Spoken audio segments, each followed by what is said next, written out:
Bismillahirrahmanirrahim.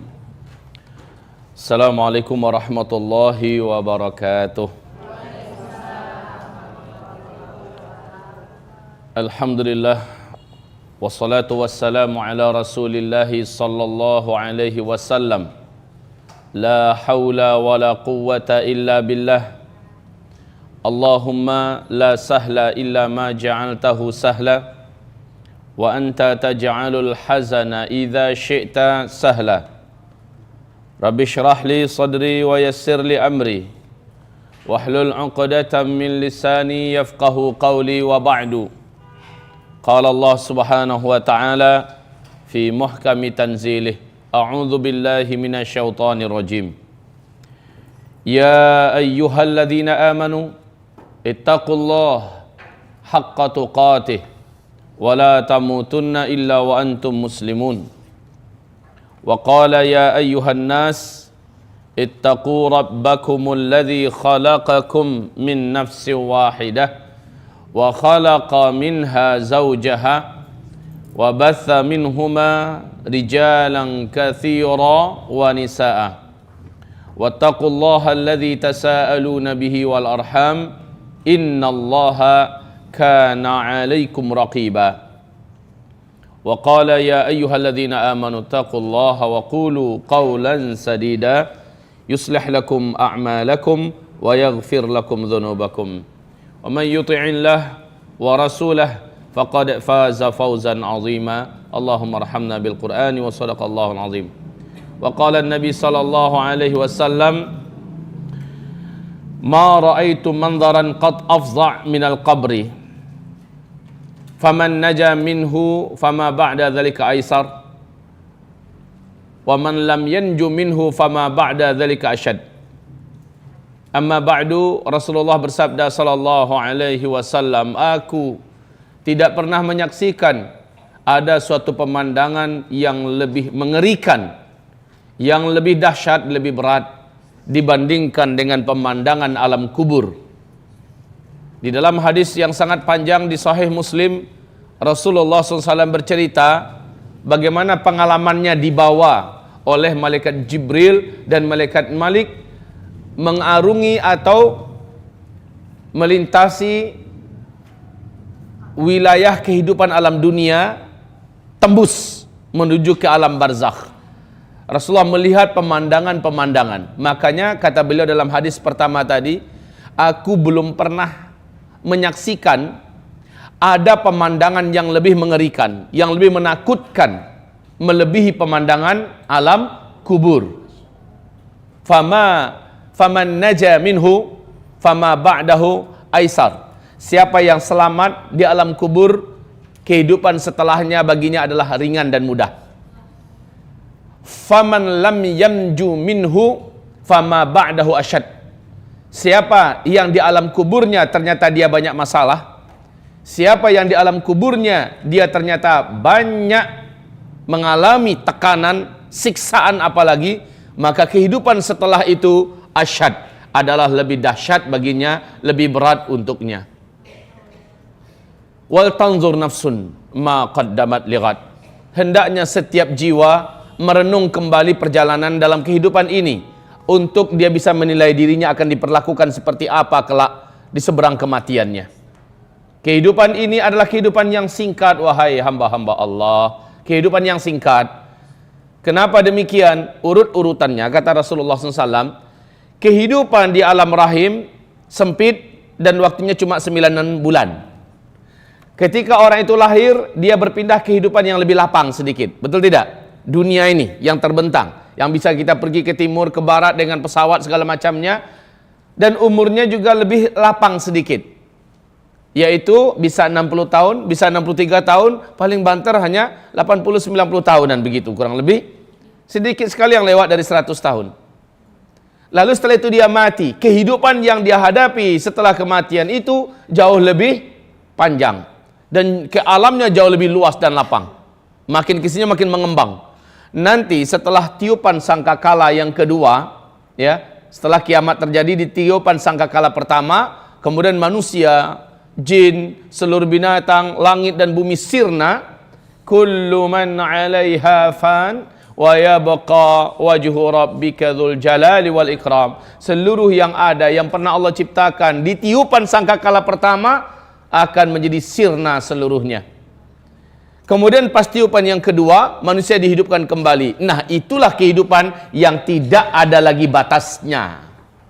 Kehidupan yang tidak ada lagi kematian. Ternyata, wahai Bapak Ibu, saudara-saudari yang kami muliakan, kematian adalah ciptaan Allah.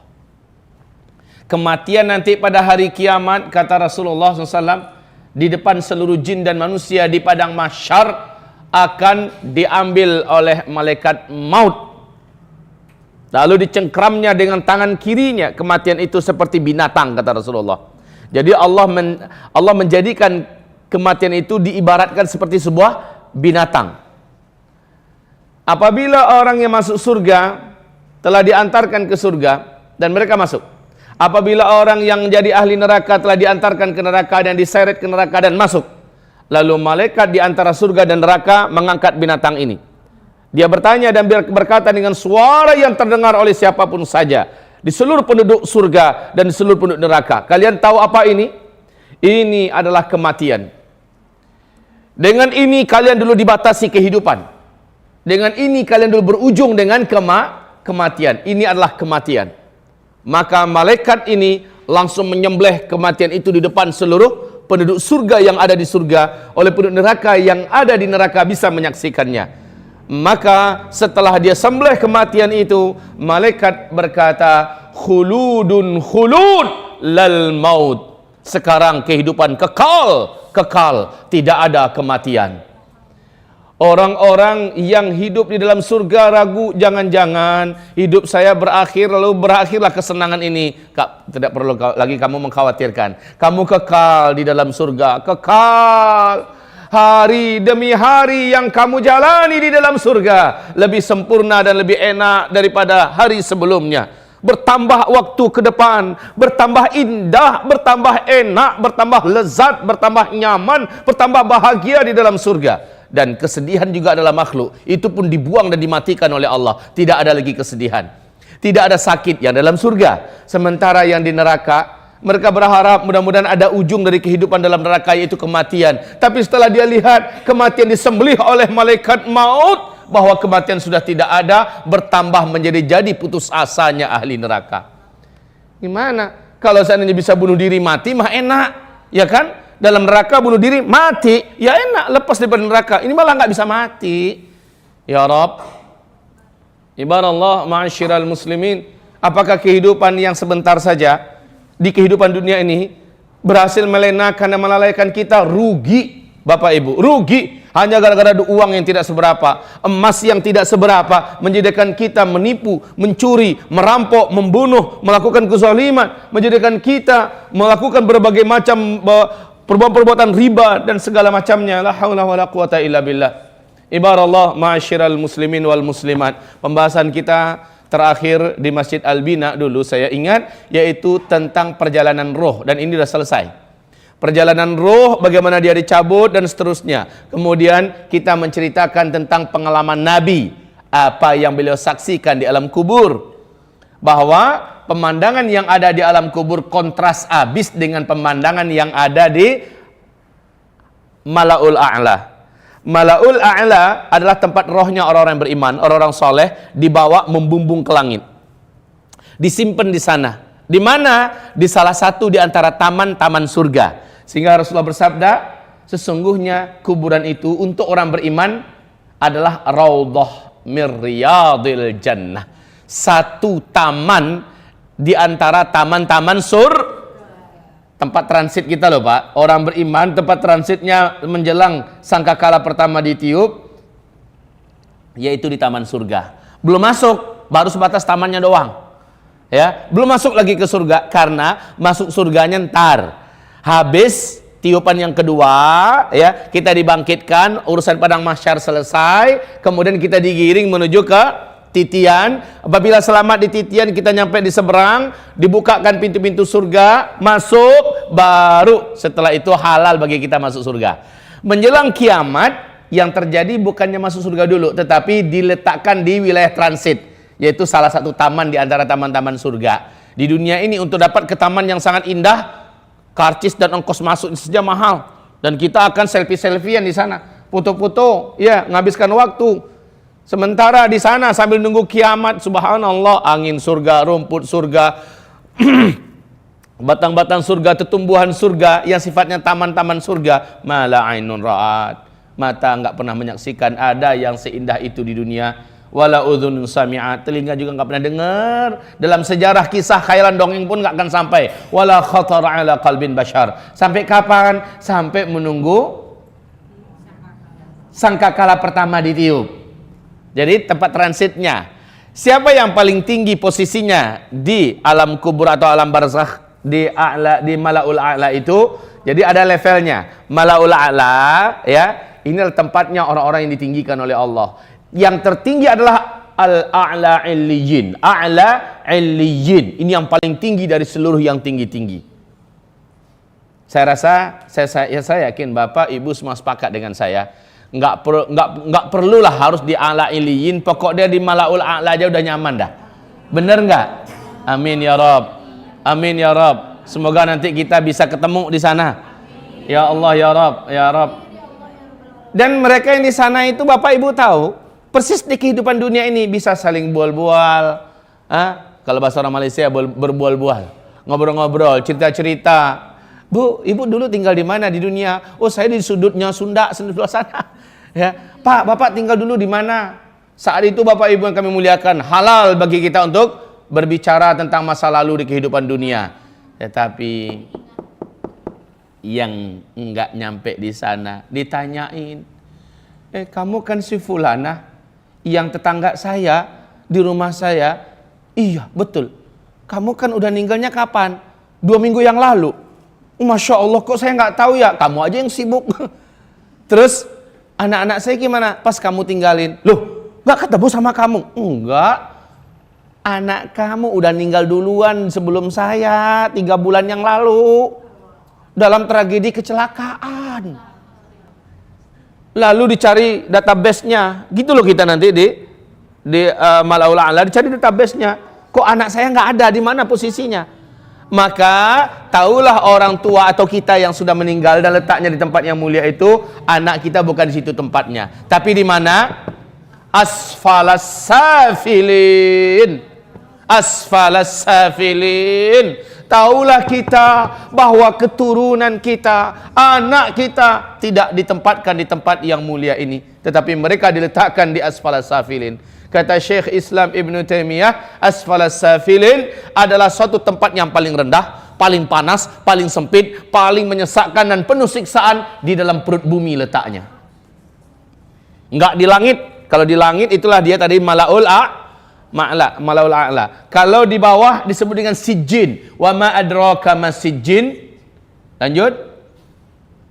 Kitabun marqum. Orang-orang yang disijin, dipenjara di dalam perut bumi, mereka disiksa.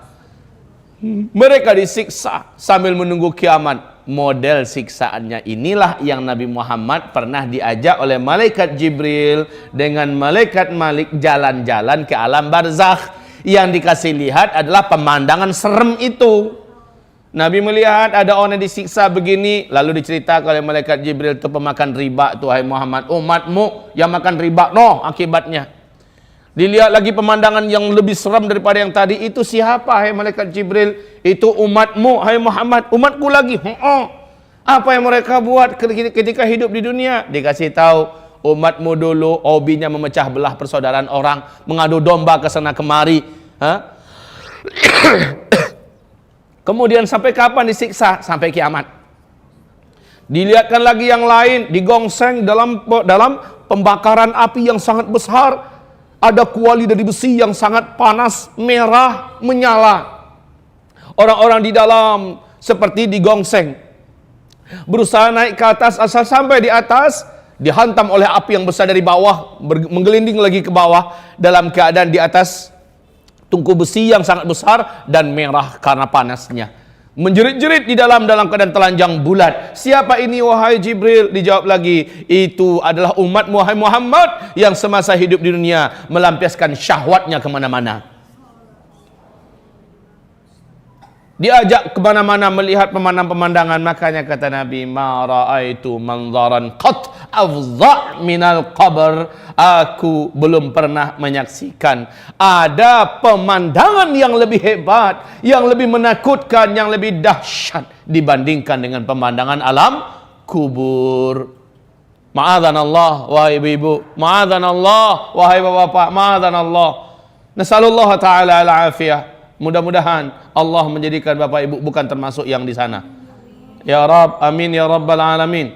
Bapak Ibu, hamba-hamba Allah yang kami muliakan, siapakah dari umat Nabi yang dijamin tidak akan diazab dalam kubur? Satu, umat Nabi yang dijamin tidak akan diazab di dalam kubur. Yang pertama, kullus syuhada min ummati Muhammad sallallahu alaihi wasallam.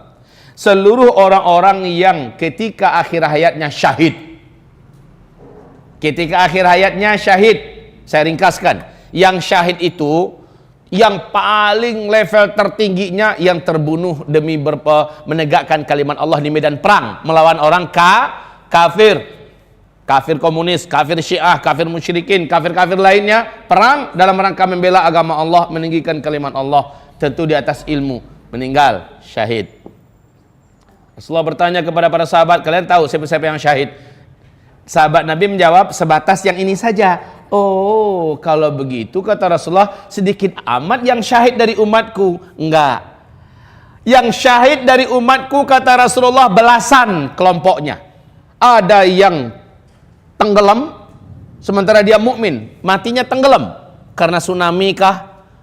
Karena masuk ke dalam musibah, ya intinya maka dia tenggelam, syahid. Ada yang meninggal karena sakit di perutnya, mukmin, dia syahid. Ada yang meninggal karena sakit di kepalanya, mukmin, dia mukmin loh ya, syaratnya mukmin, bukan musyrik ya.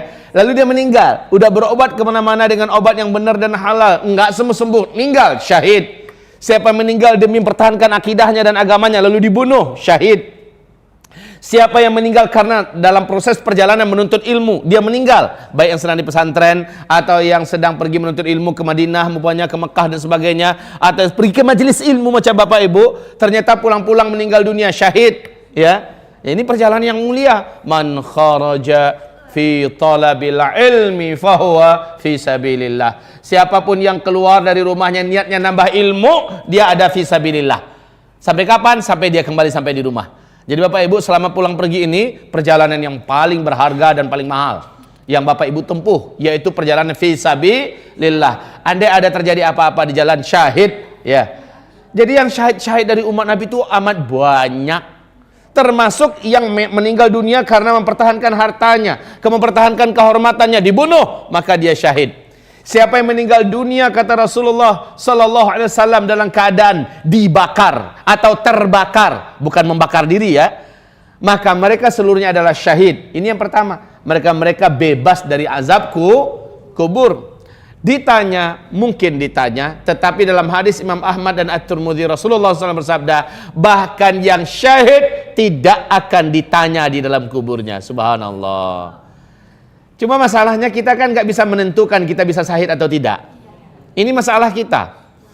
Bapak Ibu yang kami muliakan, kalau begitu maka biasakan diri kita ada di atas kebiasaan-kebiasaan yang mulia, di mana jika seseorang meninggal dunia, umumnya kata Nabi kita, seseorang hanya akan meninggal di atas kebiasaan apa yang biasa dia buat. Kalau kebiasaannya baca Quran, biasanya dia meninggal sedang baca Quran. Kalau kebiasaannya puasa Senin Kamis, memang dia rutin, maka sedang puasa itu dia meninggal dunia. Intinya kebiasaan kita lagi ngapain? Kalau kebiasaannya suka ngunjingin orang, insya Allah meninggalnya sedang menggunjingin orang, dan seterusnya. Yang kedua, orang yang tidak akan diazab di dalam kuburnya kata Rasulullah sallallahu alaihi wasallam, orang yang sedang ribat. Orang yang sedang ribat. R-I-B-A-T-H. Kalau bahasa Arabnya ro, ba, alif, to. Ribat. Ribat itu sebuah istilah yang hanya muncul dalam suasana perang. Nah, siapa yang begadang, yang jaga, yang ronda, mengawasi gerak-gerik musuh demi mengamankan kaum muslimin, ya. Jadi dia ada di perbatasan nih. Itu grup musuh. Iya, ini sementara ini adalah perkampungan muslim, para mujahidin umpamanya. Dia di sini menjadi ronda. Jadi intel mata-mata, ya. Lalu ternyata dia terbunuh. Maka dia diharamkan untuk diazab dalam kubur. Haram. Suatu ketika Nabi Muhammad SAW melihat para sahabat-sahabatnya enggan menyelenggarakan jenazah seseorang yang memang terkenal banyak buat dosa.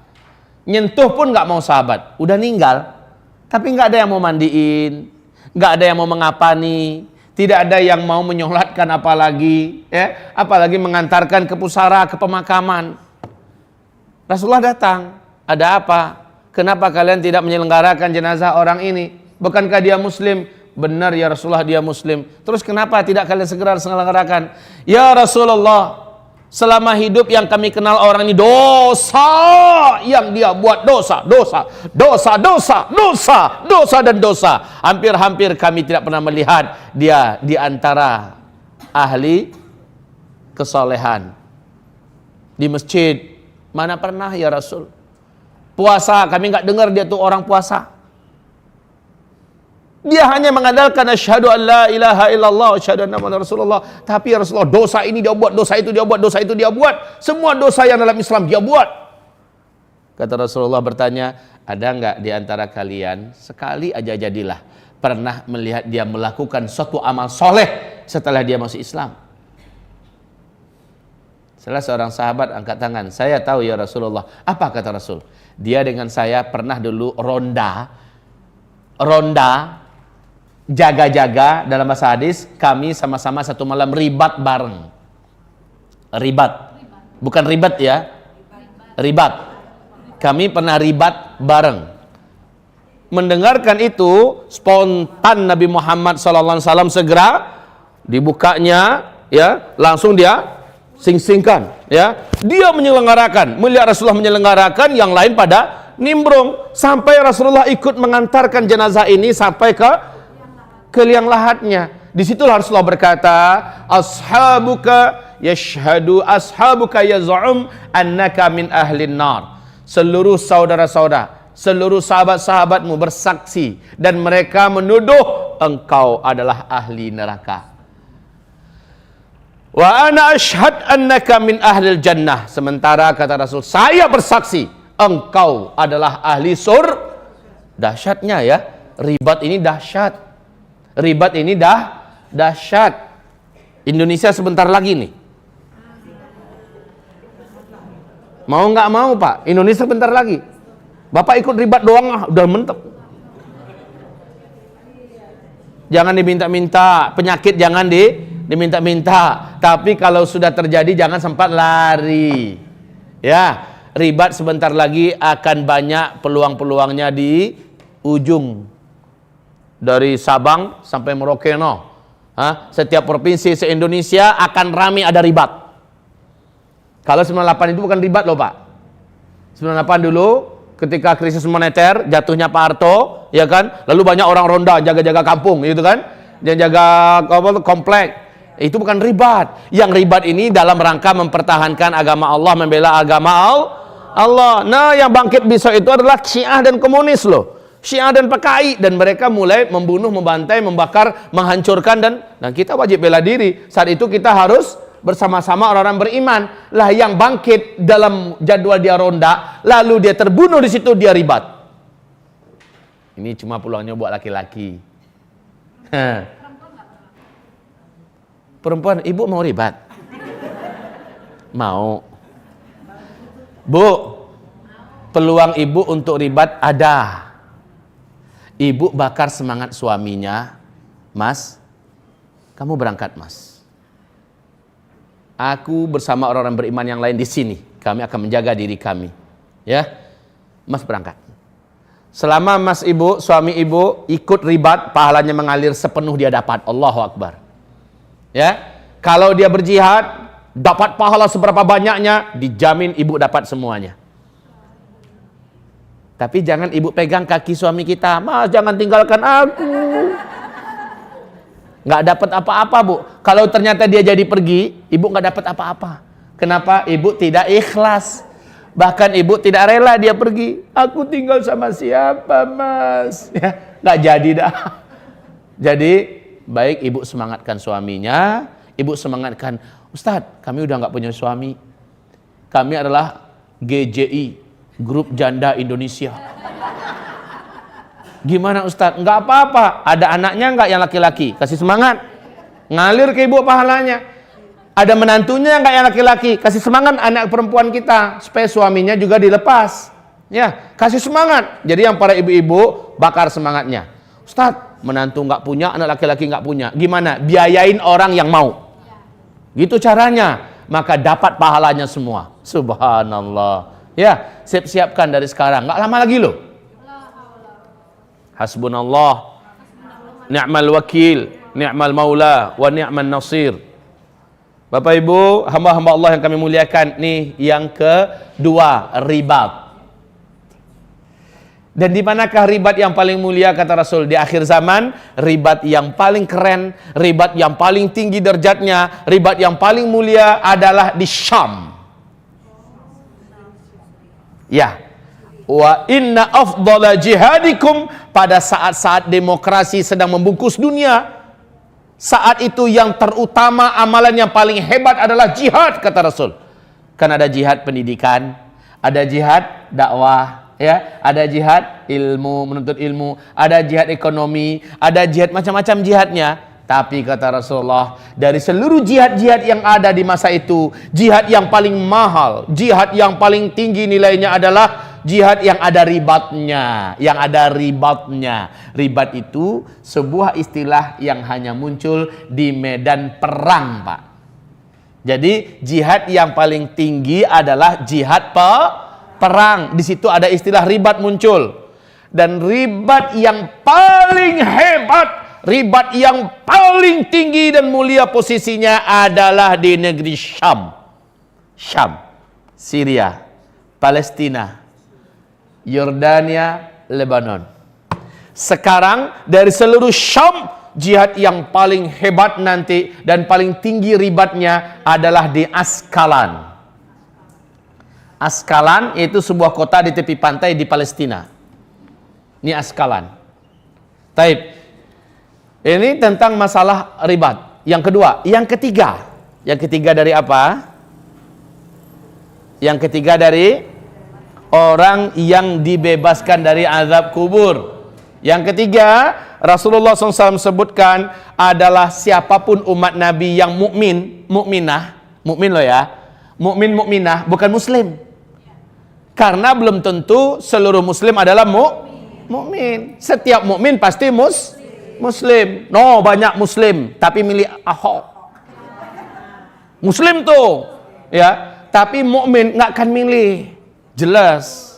Nah, Bapak Ibu yang kami muliakan, di sini subhanallah, Bapak Ibu yang kami muliakan, orang yang mukmin, mukminah meninggalnya hari Jumat. Meninggalnya hari Jumat. Ini hadis diriwayatkan oleh Imam Ahmad dan Imam At-Tirmidzi. Tapi ninggalnya nggak dibuat-buat loh ya. Kan ninggal dibuat-buat bisa. Minum obat overdosis malam Jumat, mudah-mudahan besok pas subuh-subuh mulut kita ditemukan oleh keluarga udah berbusa. Ninggalnya judulnya hari Jumat. Enggak, kalau gitu namanya udah intihar, bunuh diri. Jadi ninggalnya memang Allah Subhanahu wa taala yang, Ustadz bisa dipesan nggak sama Allah? Bisa. Ibu bisa request itu, Bu. Bisa Bapak pesan. Bapak tahu, Pak? Mayoritas para sahabat Nabi, coba baca sejarah, mayoritas para sahabat Nabi akhir hayatnya sesuai dengan pesanan yang dia minta pada Allah jauh-jauh hari sebelum itu. Ada yang minta, ya Rob, doa, memang doa, ya, doa. Asal lepas sholat dia doa, asal di tempat-tempat multazam, di tempat yang sangat makbul doa, dia doa. Di waktu-waktu yang makbul doa, dia doa. Permintaannya, ya Rob, hamba ingin meninggal nanti dalam keadaan seperti ini. Dia sebutkan loh, Bu, caranya. Kayak Utsman bin Affan radhiyallahu anhu minta pesan dia sama Allah, ya Rabb, hamba ingin meninggal dalam keadaan hamba sedang berpuasa, sehingga hamba nanti berbuka di sisi Engkau. Hamba ingin meninggal ya Rabb ketika hamba sedang baca Quran, ya. Apa-apa ini, dan hamba ingin meninggal ya Rabb di tangan musuhmu. Ya, semuanya terjadi persis seperti yang diminta. Semua sahabat-sahabat Nabi mesen apa, caranya gimana, terjadi persis seperti itu. Ibu bisa mesen loh, Bu. Kalau ibu terasa serem rasanya dibelah badannya, terasa serem gitu kan, padahal meninggal tuh sebentar loh, Bu. Coba aja nanti. Cuma hitungan beberapa detik doang. Ya, umpamanya nih, umpamanya ibu, Bu, ceder ditembak jidat kita, tembus. Paling-paling ibu merasakan beberapa detik saja, habis itu ibu sudah selesai. Dibakar juga, Bu, nggak sampai 1 menit. Ibu lihat ISIS yang melakukan bakar itu, ada videonya Bapak tonton. Semoga Allah lindungi kita, semoga Allah selamatkan kita. Ya, dibakar, Bu, itu hanya beberapa detik saja, kemudian dia menjadi kaku dan mati. Sebentar saja, selama saraf-saraf ini sudah hangus semua, mati dah. Ya, artinya kematian itu tidak lama. Coba aja nyemplung ke kolam, kasih besi yang berat di kaki kita, ikat tangannya juga supaya nggak bisa muncul. Hanya beberapa menit aja, beberapa detik saja, Bu, meninggal. Ngapain juga dicoba yang kayak gitu? Maksud saya itu begini, Bapak Ibu, kematian itu hanya sebentar, ya. Kematian itu hanya sebentar. Bapak pesan saja sesuainya seperti apa. Ya Rob, hamba ingin meninggal ketika sedang perang lawan PKI di Indonesia. Ya Allah, hamba sudah membunuh mereka dan terakhir mereka membunuh hamba di medan perang, tapi tidak melalui siksaan mereka. Bisa diminta loh gitu. Ya, ibu juga, ya Rob, hamba tidak ingin sampai terjatuh ke tangan musuh-musuhmu, lalu hamba mereka permalukan, hamba mereka hinakan. Ya Rob, hamba ingin dalam keadaan ingin membela diri, hamba terbunuh di situ. Sehingga enak kan, daripada kayak di Belgrad, daripada kayak di beberapa penjara di mana, di Irak contohnya, diperkosa giliran 100 orang memperkosa satu wanita sehari. Besok juga gantian lagi, mana tentara yang bisa perkosa dia terus. Ya Allah, hinanya diri. Coba, Bu, minta kepada Allah dari sekarang, ya Rabb, lindungi hamba, biar lebih bagus kita bela diri, meninggal langsung, kemudian kita langsung masuk surga. Kan begitu, masuk ke taman surga. Kematian itu cuma sebentar kok. Baik, hamba-hamba Allah yang kami muliakan, ini yang ketiga. Orang yang meninggal pada hari Jumat, minta juga nggak apa-apa, ya Rabb, wafatkan hamba pada hari Jumat, ya Allah, ketika hamba sedang di Masjidil Haram. Ada kan? Ada suatu peristiwa yang menggemparkan Mekah. Berita ini sampai menyebar ke seluruh dunia. Seorang pemuda, ya, sedang sholat Jumat di Masjidil Haram, ya. Lalu tiba-tiba dia tidak bangkit-bangkit, posisinya terus dalam keadaan sujud. Ketika diangkat, seringan kapas orang ngangkatnya. Nggak berasa, begitu cepatnya dia nyampe ke pintu gerbang. Jadi gimana ceritanya? Orang saking pengennya mengambil berkah dari badan yang mulia ini, ya, nyentuh semua. Jadi dia tuh kayak meluncur saja di atas kepala orang. Karena tangan langsung menyambung dengan sangat cepat sampai di gerbang. Di gerbang dimandiin, kemudian yang memandikan mencium bau wangi yang sangat. Kemudian dadanya seperti bercahaya. Ini saksi dari seluruh yang menyaksikan. Ketika disolatkan, sang imam bertanya, seluruh tanda-tanda husnul khatimah ada padanya. Ditelusuri anak muda ini, ternyata dia anak muda yang rajin ngajar ngaji. Dan dia ngajar ngaji nggak mau diupah. Ini dia. Kalau sekarang ngajar ngajinya pakai fulus. Ya, kalau fulusnya kurang, cari mana yang agak tebel. Kalau yang kayak gini ini ninggal nih, ragu nih, dadanya akan bercahaya. Ya, jadi anak muda ini menghabiskan waktunya membaca Quran, ngajarin Quran, ya, habis waktunya di situ dan belum sempat kawin, Pak, belum sempat kawin, dan dia nggak mau diupah, meninggal dunia. Bisa dipesan, yang kayak gitu itu tuh bisa dipesan. Baik, hamba-hamba Allah yang kami muliakan, lanjut yang keempat. Yang keempat, orang yang meninggal karena, kalau di dalam hadis tersendiri disebutkan di hadis Imam Nasai dan At-Tirmidzi, dinyatakan hadis ini hasan, oleh para ulama ahli hadis, meninggal karena penyakit apapun nama penyakitnya, penyakit itu bersarang di perut.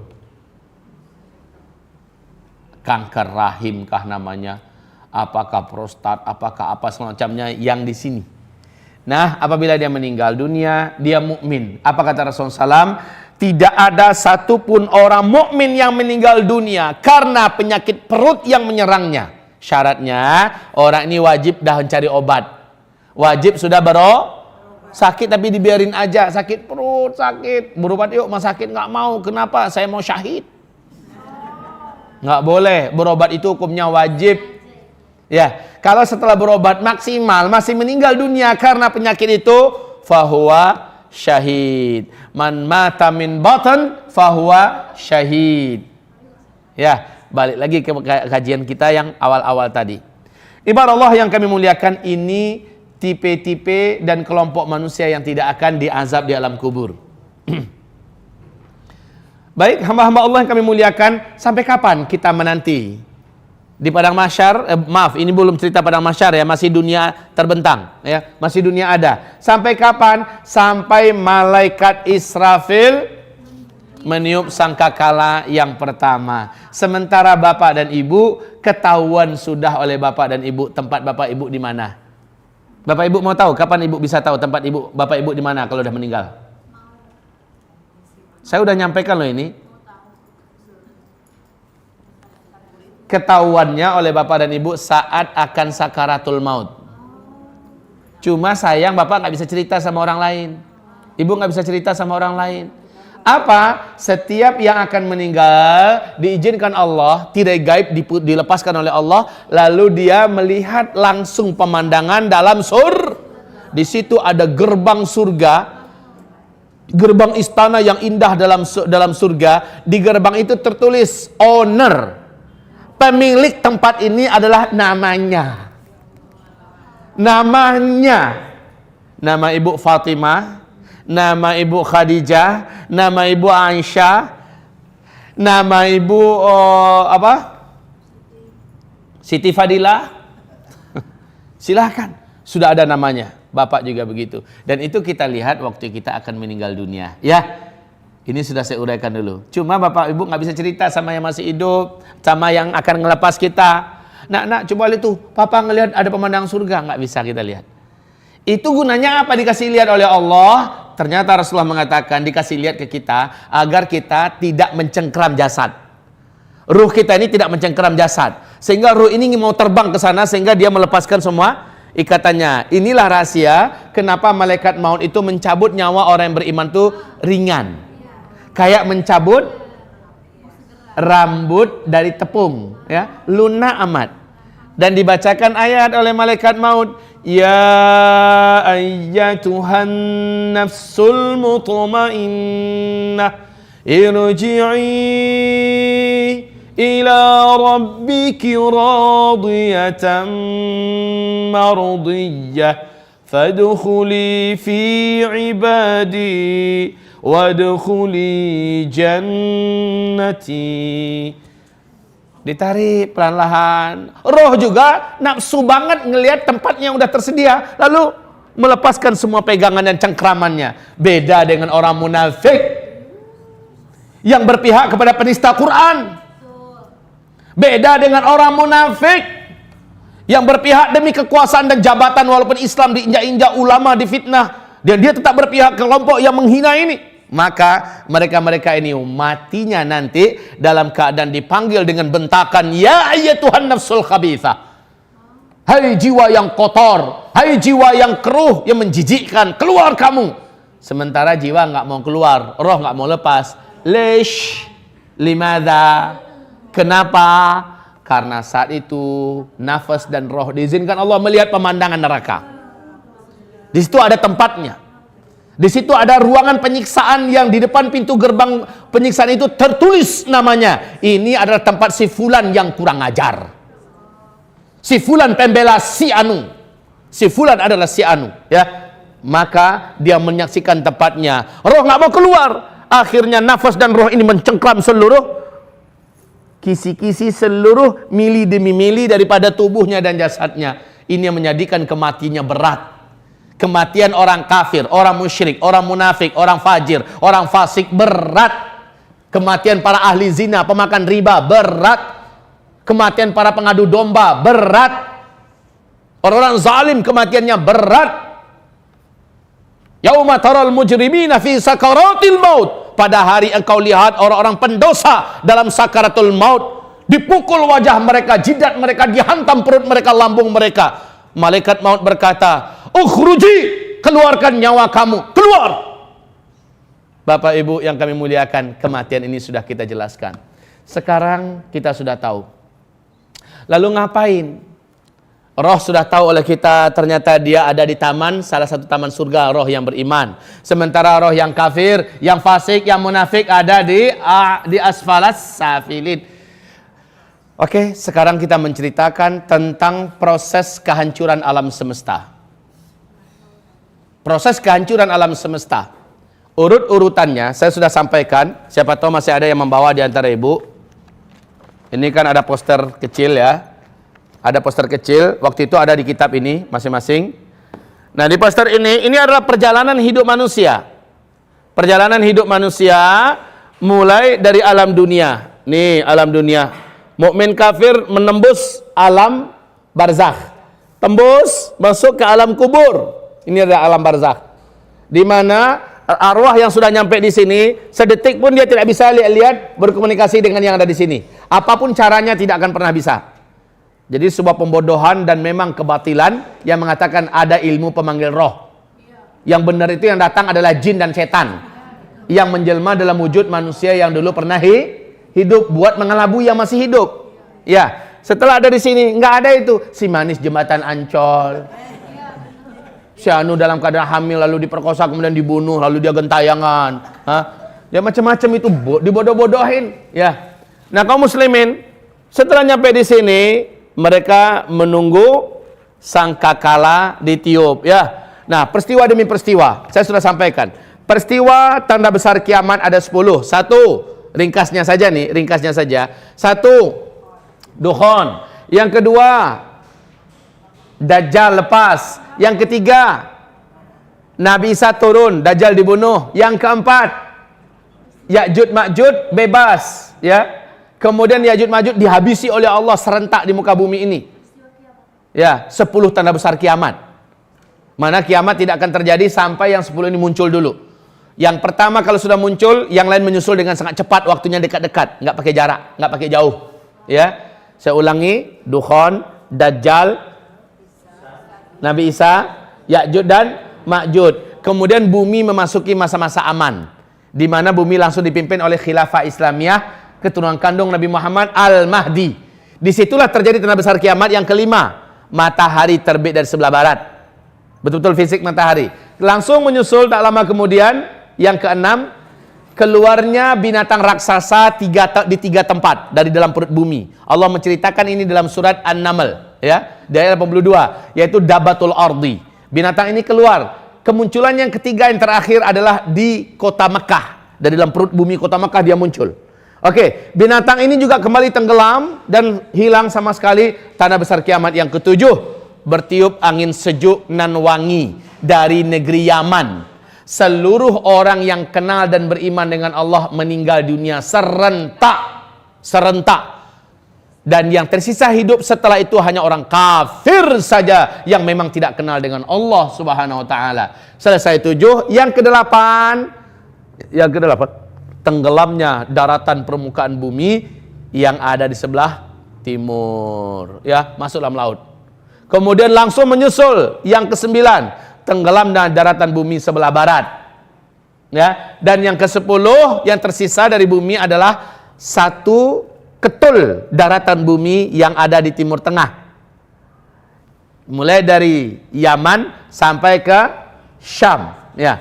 Nah, bumi saat itu tersisa ini saja, yang lain laut seluruhnya. Ya. Kemudian dari sana, dari Yaman keluar api raksasa setinggi-tinggi bukit dan gunung. Ini tanda yang ke-10 ya. Seluruh orang yang tinggal di Jazirah Arab lari menuju ke negeri Syam. Sampainya mereka di negeri Syam, semuanya barulah malaikat Israfil meniup sangkakala yang pertama. Ibarat ma'asyiral muslimin, apa yang terjadi dengan sangkakala yang pertama ini? Allah Subhanahu wa taala menceritakan, saya ringkaskan saja. Mungkin kalau saya bacakan dalil dan ayat, hadis segala macamnya terlalu panjang Bapak Ibu. Ringkasannya begini. Bapak Ibu, malaikat Israfil ketika mengetahui bahwa Nabi Muhammad sudah diutus, pangkal terompet itu sudah dimasukkan ke dalam mulutnya.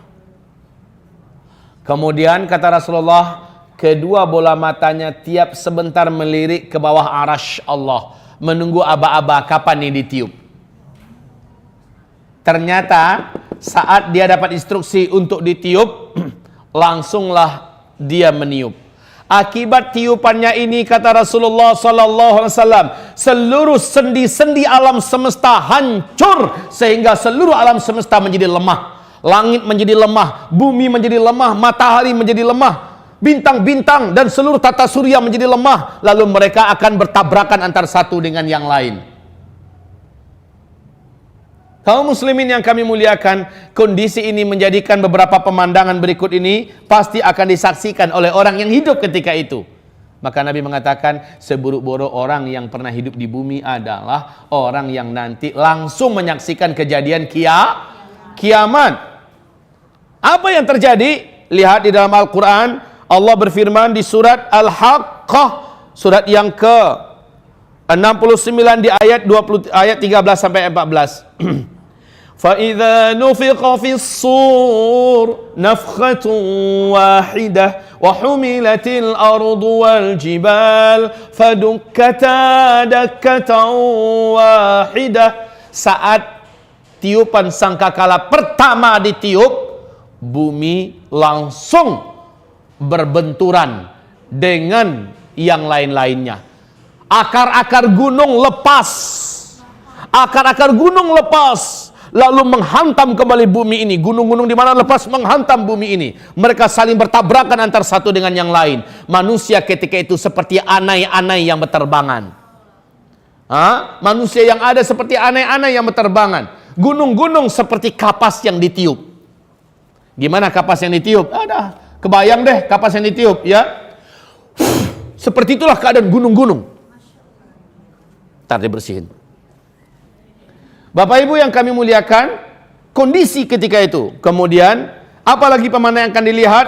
Seluruh air laut akan melalap daratan bumi yang tersisa. Wa idzal biharu fujirat, dan apabila seluruh laut fujirat. Tsunami yang pernah terbesar di alam ini sejak bumi terkembang adalah tsunami Nabi Nuh. Berapa ketinggiannya? Berapa? Ya setinggi gunung. Coba deh disebutkan secara ilmiah berapa? Di Al-Bidayatu wan Nihayah oleh Al-Hafiz Ibnu Katsir dijelaskan tingginya tsunami Nabi Nuh 5.000 meter. Ya. Pertanyaannya dari mana sih munculnya tuh air laut? Jawabannya adalah entah. Kita nggak tahu dari mana tuh munculnya air. Kok bisa setinggi itu? Lalu disembunyikan kemana? Nggak usah dibahas deh, pokoknya imani saja itu sudah Allah lakukan. Sebagaimana Allah menjelang munculnya Dajjal sanggup menyembunyikan air, entah kemana hilangnya itu air. Betul tidak? Sampai-sampai air tidak ada yang turun dari langit, air yang ada di daratan bumi mengering di mana-mana, dan sekarang sudah mulai menunjukkan ada indikasi ke arah itu. Nah Bapak Ibu, Allah Maha Kuasa. Baik, air laut saat itu tumpah, mau lari kemana? Mau lari kemana? Pemandangan berikutnya, ini ketika bunyi trompet itu ya, ditiupkan. Ketika bunyi trompet itu ditiupkan, seluruh wanita yang sedang menyusui saking faza'nya. Faza' itu tahu? Faza' kayak burung nih, burung merpati lagi makan-makan rame-rame dengan kawan-kawannya, makan biji-bijian yang kita serakkan. Tiba-tiba kita lemparkan mercon yang meledak. Mercon itu bunyinya membuat mereka serabutan gak karu-karuan kemana-mana. Betul tidak? Maka wanita yang sedang menyusui pun akan langsung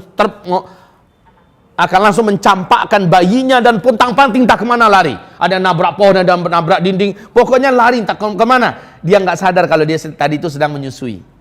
Subhanallah pemandangan ketika itu. Kemudian langit terbelah. Wa insyaqqatis samaa'u fahiya yawma idzin wahiyah. Langit menjadi terbelah. Ketika itu langit sangatlah rapuh dan lemah. Kalau sekarang langit kokoh, Bapak, ya. Nanti langit menjadi rapuh dan lemah. Was-samawatu matwiyatun biyaminih. Seluruh lapisan langit yang 7 digulung oleh Allah. Digulung oleh Allah dengan tangannya. Digulung oleh Allah dengan tangannya. Sementara bumi Allah genggam dengan tangan yang lain. Lalu Allah berfirman ketika itu, Ainal jabbarun, ainal mutakabbirun, anal malik. Mana dulu para penjahat-penjahat yang sombong dengan kekuasaannya, yang sok dengan pangkatnya, yang merasa kaya? Mana yang sombong-sombong? Ainal mutakabbirun, anal malik. Sayalah raja di raja. Ketika seluruhnya telah dibinasakan, ketika itu Bapak Ibu tidak ada satu pun yang tersisa. Kullu man 'alaiha fan. Seluruh yang ada di alam semesta ini Allah jadikan fana. Wa yabqa wajhu rabbika dzul jalal wal ikram. Yang abadi hanya satu saja, Allah Azza wa Jalla. Ada makhluk yang masih hidup ketika itu? Ada. Siapa makhluk yang masih hidup? 1, malaikat maut, ini masih hidup. 2, iblis masih hidup. 3, malaikat Israfil masih hidup. Hai malaikat maut, matiin tuh Israfil. Israfil dimatikan. Sakitnya luar biasa, jeritannya, Masya Allah. Kalaulah masih ada manusia yang hidup, mati langsung manusia mendengar jeritan kematian ini. Setelah malaikat Israfil dibunuh, dimatikan, karena memang seluruh yang bernyawa ketika kiamat wajib musnah semuanya. Lalu iblis, Allah Subhanahu wa taala berfirman, iblis, janjiku kepadamu telah aku tepati. Seluruh makhluk yang ada telah aku musnahkan. Sekarang yang tersisa engkau.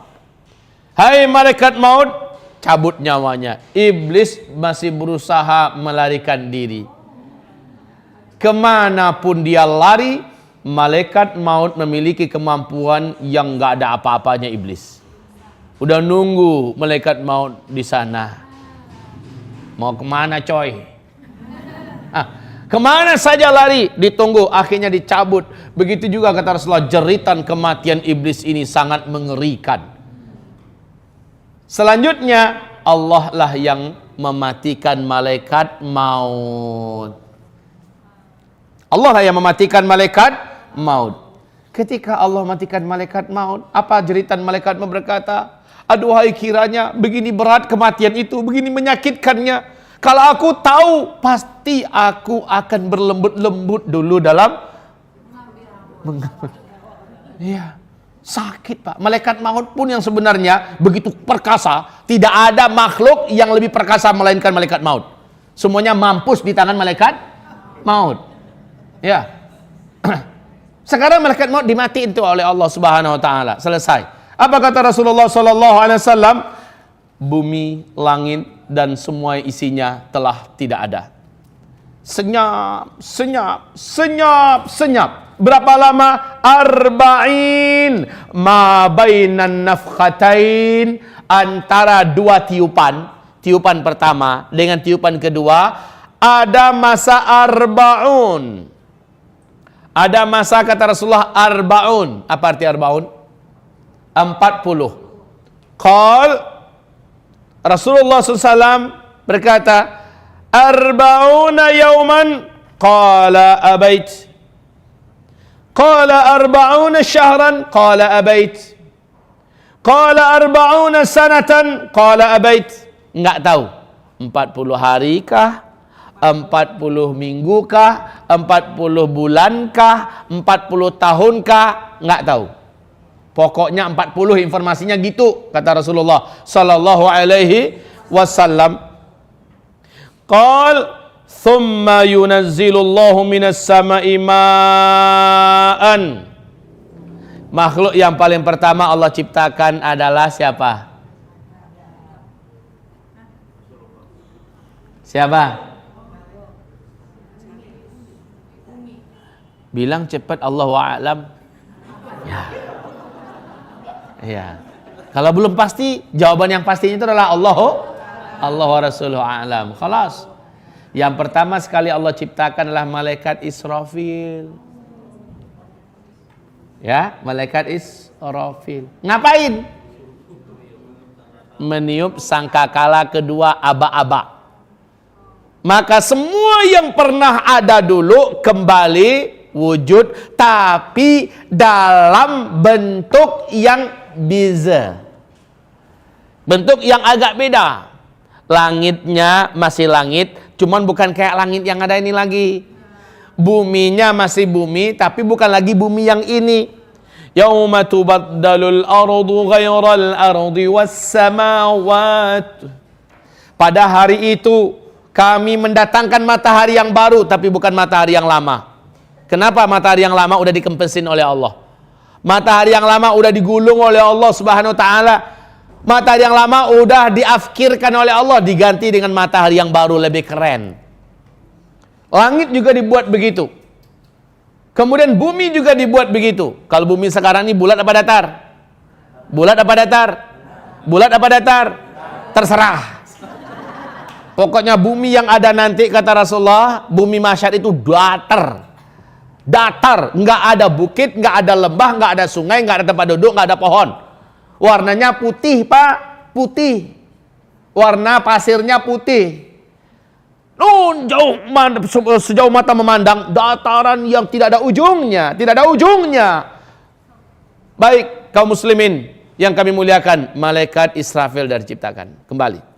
Maka dia pun langsung tahu tugasnya, meniuplah sangkakala yang kedua. Ketika itu turunlah hujan lebat, selebat-lebatnya bumi padang mahsyar. Jadi begini Bapak Ibu, coba lihat ke papan tulis sebentar. Lihat ke papan tulis sebentar. Bumi padang mahsyar, jangan Ibu pikir ya, tempat kita bangkit nanti di padang mahsyar, salah. Ya, tempat kita bangkit nanti bukan di padang mahsyar. Jadi kalau ini adalah hamparan padang mahsyar. Berapa luasnya? Tidak ada satupun yang tahu. Tidak ada satupun yang tahu luasnya hamparan padang mahsyar. Tempat kita dibangkitkan nanti adalah di daerah yang jauh dari padang mahsyar. Jadi seluruh yang bangkit langsung menuju kemari. Seluruh yang dibangkitkan, jin, manusia, binatang, yakhrujuna minal ajdathi sira'a. Saat mereka keluar, mereka langsung tahu kemana mereka harus pergi. Ke ibaratnya kita nih, jamaah haji, langsung tahu nggak tanggal 8 Zulhijjah itu harus kemana?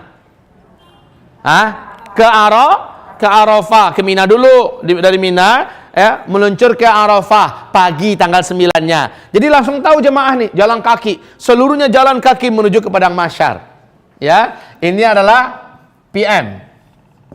Padang mahsyar. Kali ini apa? Kuburan massal jin dan manusia dan makhluk-makhluk yang pernah dihidupkan di muka bumi, dibangkitkan di sini, jalan. Perjalanannya berapa jauhnya? Ya Allah, inilah perjalanan yang maha melelahkan. Perjalanan yang maha melelahkan. Saat itu kata Rasulullah SAW, manusia bangkit dari kuburannya seperti keadaan bagaimana terakhir dia menutup umurnya. Kalau dia meninggal dalam keadaan syahid berdarah-darah, dia bangkit dalam keadaan berdarah-darah. Hanya saja al-launu launud dam war-rihu rihul misik. Warna sih emang merah kata Rasulullah, tetapi baunya bau wangi kesturi. Ya. Yang meninggal dulu ketika sedang ihram, talbiyahan, bangkit dalam keadaan pakaian ihram. Labbaik Allahumma labbaik, labbaik la syarika laka labbaik. Ya. Yang dulu meninggalnya lagi ngapain? Dibuat seperti itu. Yang meninggalnya dalam keadaan meracuni diri.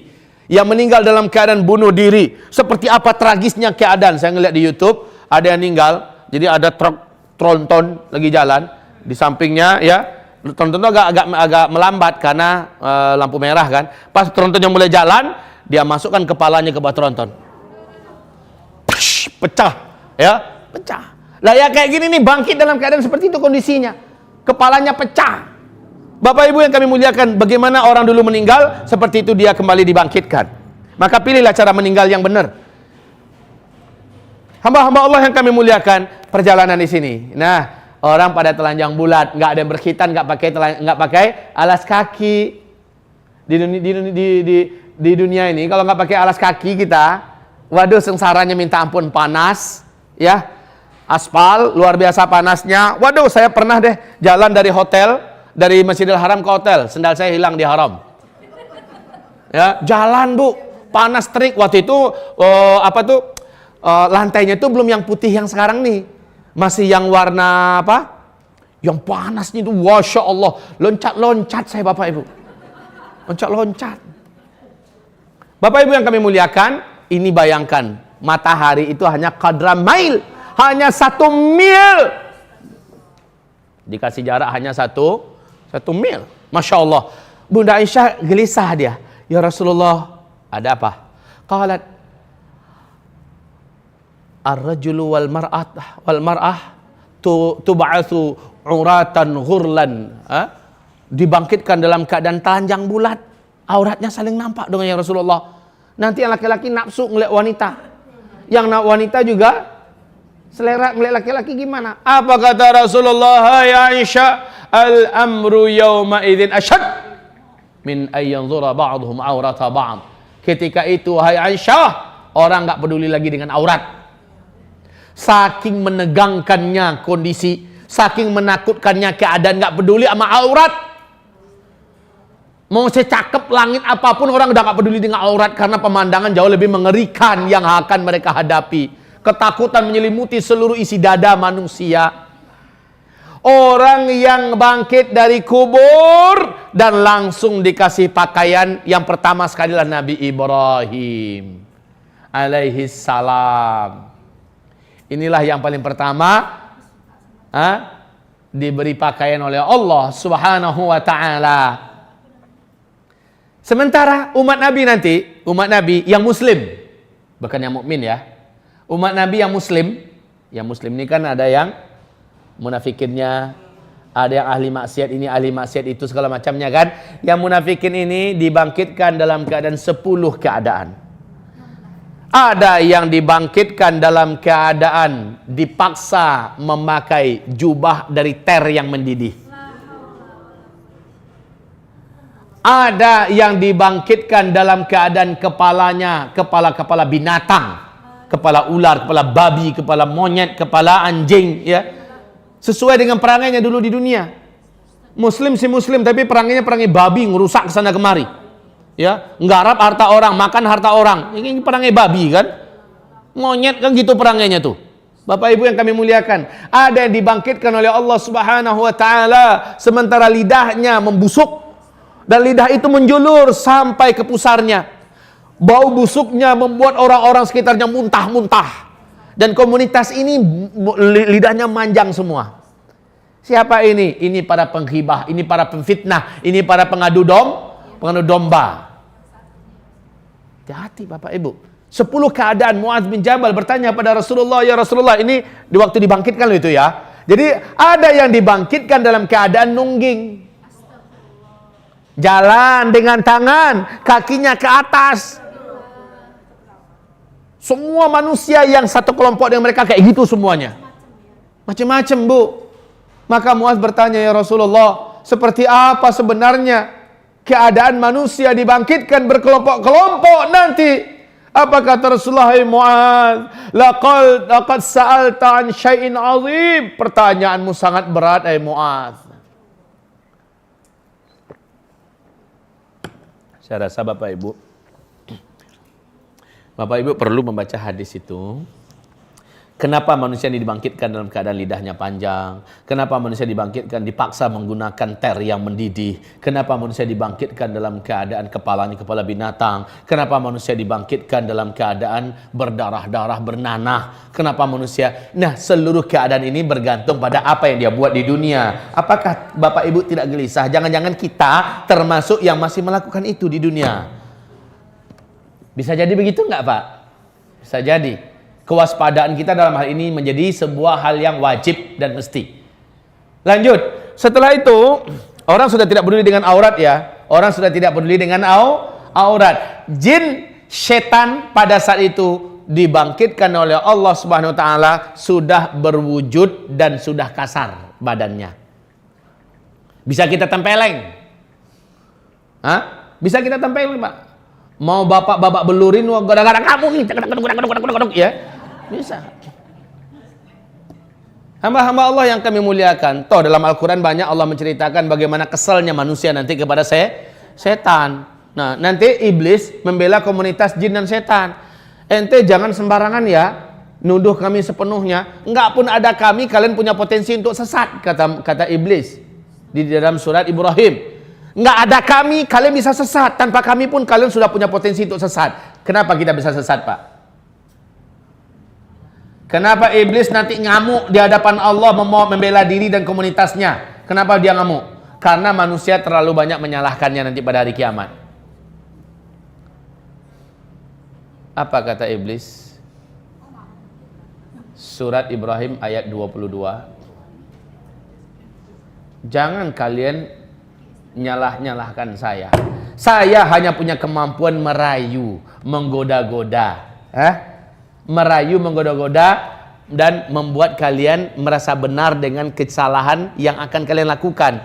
Saya berikan kepada kalian pembenaran-pembenaran, pendapat-pendapat yang sudah kami godok dengan bahasa-bahasa indah, kami suntikkan ke hati kalian, kami bisikkan ke pikiran kalian, kalian terima kan? Cuma itu kemampuan kami, keahlian kami, nggak ada lebih daripada itu. Walumu anfusakum, salahkan nafsu kamu sendiri, nafsu kamu, nafsu. Dan ini Pak, ada di diri kita. Nafsu ini nggak mempan di ruqyah. Kalau setan bisa babak belur di ruqyah, betul tidak? Jin bisa kapok dengan ruqyah. Hatta jin ifrit pun bisa di ruqyah, insya Allah. Tapi kalau nafsu nggak mempan di ruqyah, lumu anfusakum, salahkan nafsu-nafsu kamu sendiri. Lihat bulan Ramadan. Bulan Ramadan, setan-setan diikatkan, kata Rasulullah, diikatkan. Wa suffidatis syayatin, ya kan? Seluruh setan-setan diikat, tapi masih banyak nggak orang di luar melakukan berbagai macam maksiat, dosa ini, dosa itu. Kenapa? Setannya kan udah diikat. Yang diikat mah setan, tapi nafsunya diikat kagak? Puasalah cara untuk mengikatnya. Puasalah cara untuk melunak dan menjinakkannya. Ibarat ma'asyiral muslimin wal muslimat. Lanjut di pada mahsyar. Belum kepada mahsyar nih, masih di situ. Ada satu rombongan yang dapat keistimewaan. Rombongan ini mereka-mereka yang baru saja bangkit, langsung ditutup seluruh auratnya dengan jubah kemuliaan. Diberikan kepadanya seluruh tanda-tanda kemuliaan, kehormatan. Ya, siapakah mereka? Mereka adalah umatku yang akan masuk surga tanpa hisab. Kalau orang semuanya ngumpul di padang mahsyar, kelompok ini enggak, cuma numpang lewat doang. Dia enggak akan dihisab di padang mahsyar, kagak bakalan ditanya itu harta ente dapat daripada mana, ente pergikan kemana, tidak akan ditanya sama sekali. Ya. Ilmu ente tidak akan ditanya. Orang-orang ini jumlahnya udah dibatasin oleh Rasulullah. Rasulullah menceritakan, pertama sih cuma 70.000 orang. Lalu aku berdoa nanti di padang mahsyar agar Allah tambah. Lalu Allah menambahkan, ya, menjadi 4.900.000. Ya, lalu aku berdoa lagi, Allah tambahkan lagi. Kata Rasulullah SAW, ya, Allah tambahkan lagi 3 kali cidukan. Nggak tahu nih, nggak ngerti saya 3 kali cidukan itu apakah 3 kali lipat dari 4.900.000 atau bagaimana. Pokoknya fahtu thalatha hasayat. Setelah itu Allah berkata, hai Muhammad, nggak ada lagi minta tambah ya, cukup. Jadi orang kayak gini nih, pas kita bangkit dari kubur langsung dimasukkan ke kendaraan khusus. Ke kendaraan khusus, sudahlah diberikan pakaian kehormatan, dimasukkan ke kendaraan, orang jalan. Sementara ini sudah bersenang-senang di atas kendaraan kemewahan, di mana mereka seperti utusan raja yang disambut dengan kemuliaan. Ya, dengan mobil pula. Dengan spesial kendaraan ya, kendaraan yang sangat khas, nggak tahu tuh entah apa jenis kendaraannya. Yang jelas tidak akan kepanasan, tidak akan keanginan ya. Seperti apa kendaraannya nanti kita ceritakan di padang mahsyar. Ya, siapa tahu di antara Bapak Ibu ada yang dapat spesial macam ini. SMS kami ya. Kasih tahu kita. Saya nggak tahu seperti apa nanti jenis kendaraan itu. Amin ya Allah, ibu doakan saya, nanti saya SMS sama ibu. Ternyata kayak gini loh. Hamba-hamba Allah yang kami muliakan, jumlahnya udah jelas. 4.900.000 ini angka yang jelas. Kemudian 3 kali cidukan yang kami nggak paham. Ciri-cirinya sudah kami uraikan dulu. Tolong lihat di YouTube. Di ini ada ya, di Al-Hujjah Al-Jidah TV channel juga ada, di Uzma TV channel juga ada. Silahkan nanti dilihat di YouTube siapa-siapakah orang-orang yang dapat perlakuan istimewa itu. Secara ringkas saya sebutkan aja supaya Bapak Ibu tidak penasaran. Ya. 1, mukmin harus orang mukmin. Yang mana dia mengimani seluruh isi Al-Qur'an tanpa ada yang dibenci, tanpa ada yang didiskriminasinya, tanpa ada yang ditolaknya. Dan dia yang kedua, dia mengamalkan semua perintah-perintah Allah yang wajib-wajib yang dia sanggup untuk mengamalkannya. Kan ada orang miskin, wajib haji kan hanya untuk orang kaya. Berarti orang miskin nggak wajib buatnya haji. Kan gitu. Baik, ini yang kedua. Yang ketiga, orangnya yaitu yang mengetahui amalan-amalan sunnah dan dia istiqomah mengerjakan amalan itu. Kalau kita banyaknya tahu tapi banyak yang belum mengerjakan, betul apa betul? Iya. Jadi udah masuk apa belum kelompok ini? Udah jujur aja deh. Ya, jadi dia tahu amalan sunnah apa, lalu dia mencintai amalan itu dan dia istiqomah mengerjakannya. Tahajud, walaupun cuma duha, walaupun hanya witir, dia kerjakan. Duha, dia tahu keutamaan duha, walaupun hanya 2 rakaat, pokoknya tetap dia kerjakan. Ini minta maaf nih, bukan berarti saya mengatakan, saya tadi kan pas masuk ke sini kiblat saya tadi kan. Ibu-ibu teriak. Ustaz! Saya pikir ada ular atau ada apa kan. Rupanya ke sana kiblatnya. Nah, ini adabnya masuk masjid itu, nggak boleh langsung duduk di sini, nggak boleh langsung duduk di bawah, ya kan? Adabnya adalah tahiyatul masjid. Nabi sedang khutbah aja, lagi asasinya khutbah, masuk sahabat, ya, langsung duduk dengarkan khutbah Nabi. Nabi langsung tegur, ente udah sholat belum 2 rakaat? Belum ya Rasul. Qum fasalli. Bangkit kamu. Ya, salat dulu 2 rakaat baru duduk. Itu adabnya. Ya, jadi tahu amalan sunnah dan kita kerjakan dan istiqomah mengerjakannya. Apa-apa yang sunnah, Pak? Ya, kerjakan. Sedikit nggak apa-apa, yang penting rutin. Ahabbul a'mal indallahi adwamuha wa in qalla. Yang paling Allah sukai dari amalan anak-anak cucu Adam adalah yang paling rutin, yang paling continue dia buat walaupun sedikit, nggak apa-apa kita nyumbang 100.000 sehari, yang penting rutin. Ya, ya kalau seandainya 1 juta kebanyakan, 100.000 nggak apa-apa sehari. Ustaz, kelas kami cuma 1.000 sehari karena memang penghasilan kami hanya 50.000, 100.000 satu hari. Ya khalas, yang penting tiap hari rutin, gitu ya. Begitulah hamba-hamba Allah yang lain-lain juga begitu. Taib. Terus apa lagi? Yang keempat, dia tahu yang makruh-makruh. Dia tahu yang makruh-makruh. Siapa yang tahu ini? Yang rajin ngaji tentunya. Yang rajin membaca, yang rajin memburu ilmu. Dia tahu yang makruh-makruh, mulai dari perkataan yang makruh apa-apa saja, perbuatan yang makruh apa-apa saja, sifat yang makruh apa-apa saja, makanan yang makruh apa-apa saja. Selama ini yang kita katakan makruh seolah-olah berkaitan dengan makanan saja. Jengkol itu makruh. Durian itu makruh, setelah ke makanan aja. Yang makruh itu ada juga perbuatan yang makruh. Ya, contohnya apa? Mancing, habiskan waktu mancing, nanti tak dapat ikan, lepasin lah, bukannya lepasin lagi, ngabisin waktu. Yang kayak gitu tuh contohnya tuh. Ska-ster, ngabiskan waktu, ya kan? Walaupun sebagian ulama mengatakan ini adalah haram dan sebagainya. Baik Bapak Ibu, nonton sinetron. Anggaplah kayak gitu-gitu aja dulu. Jadi ada perbuatan, ada perkataan yang makruh. Ngapain tuh perkataan-perkataan yang makruh? Ngalur ngidur cerita tentang hal-hal yang tidak bermanfaat, tidak berguna. Baik Bapak Ibu. Kemudian ada yang sifatnya yang makruh. Ada sifatnya yang makruh. Yang umpamanya pas ngeliat orang tuh, ngapain gitu-gitu? Maaf ini, antara dia dengan monkey mirip. Baik Bapak Ibu yang kami muliakan. Nah yang keempat, yang makruh-makruh ini dia nggak mau sama sekali buat. Kalaupun ada dia buat, cepat dia istighfar. Dan dia tidak mau lagi mengulangi. Seolah-olah dia anggap itu sebagai dosa yang serius. Ini yang keempat. Kira-kira memenuhi syarat gitu belum kita ini? Baru 4 loh. Baru 4 loh. Udah memenuhi syarat belum? Udah tahu diri aja deh. Tapi memungkinkan nggak kalau kita mempunyai tekad? Ini bukan hal yang mustahil loh ya. Yang kelima ini dari hadis, yaitu tidak percaya dengan yang namanya sial.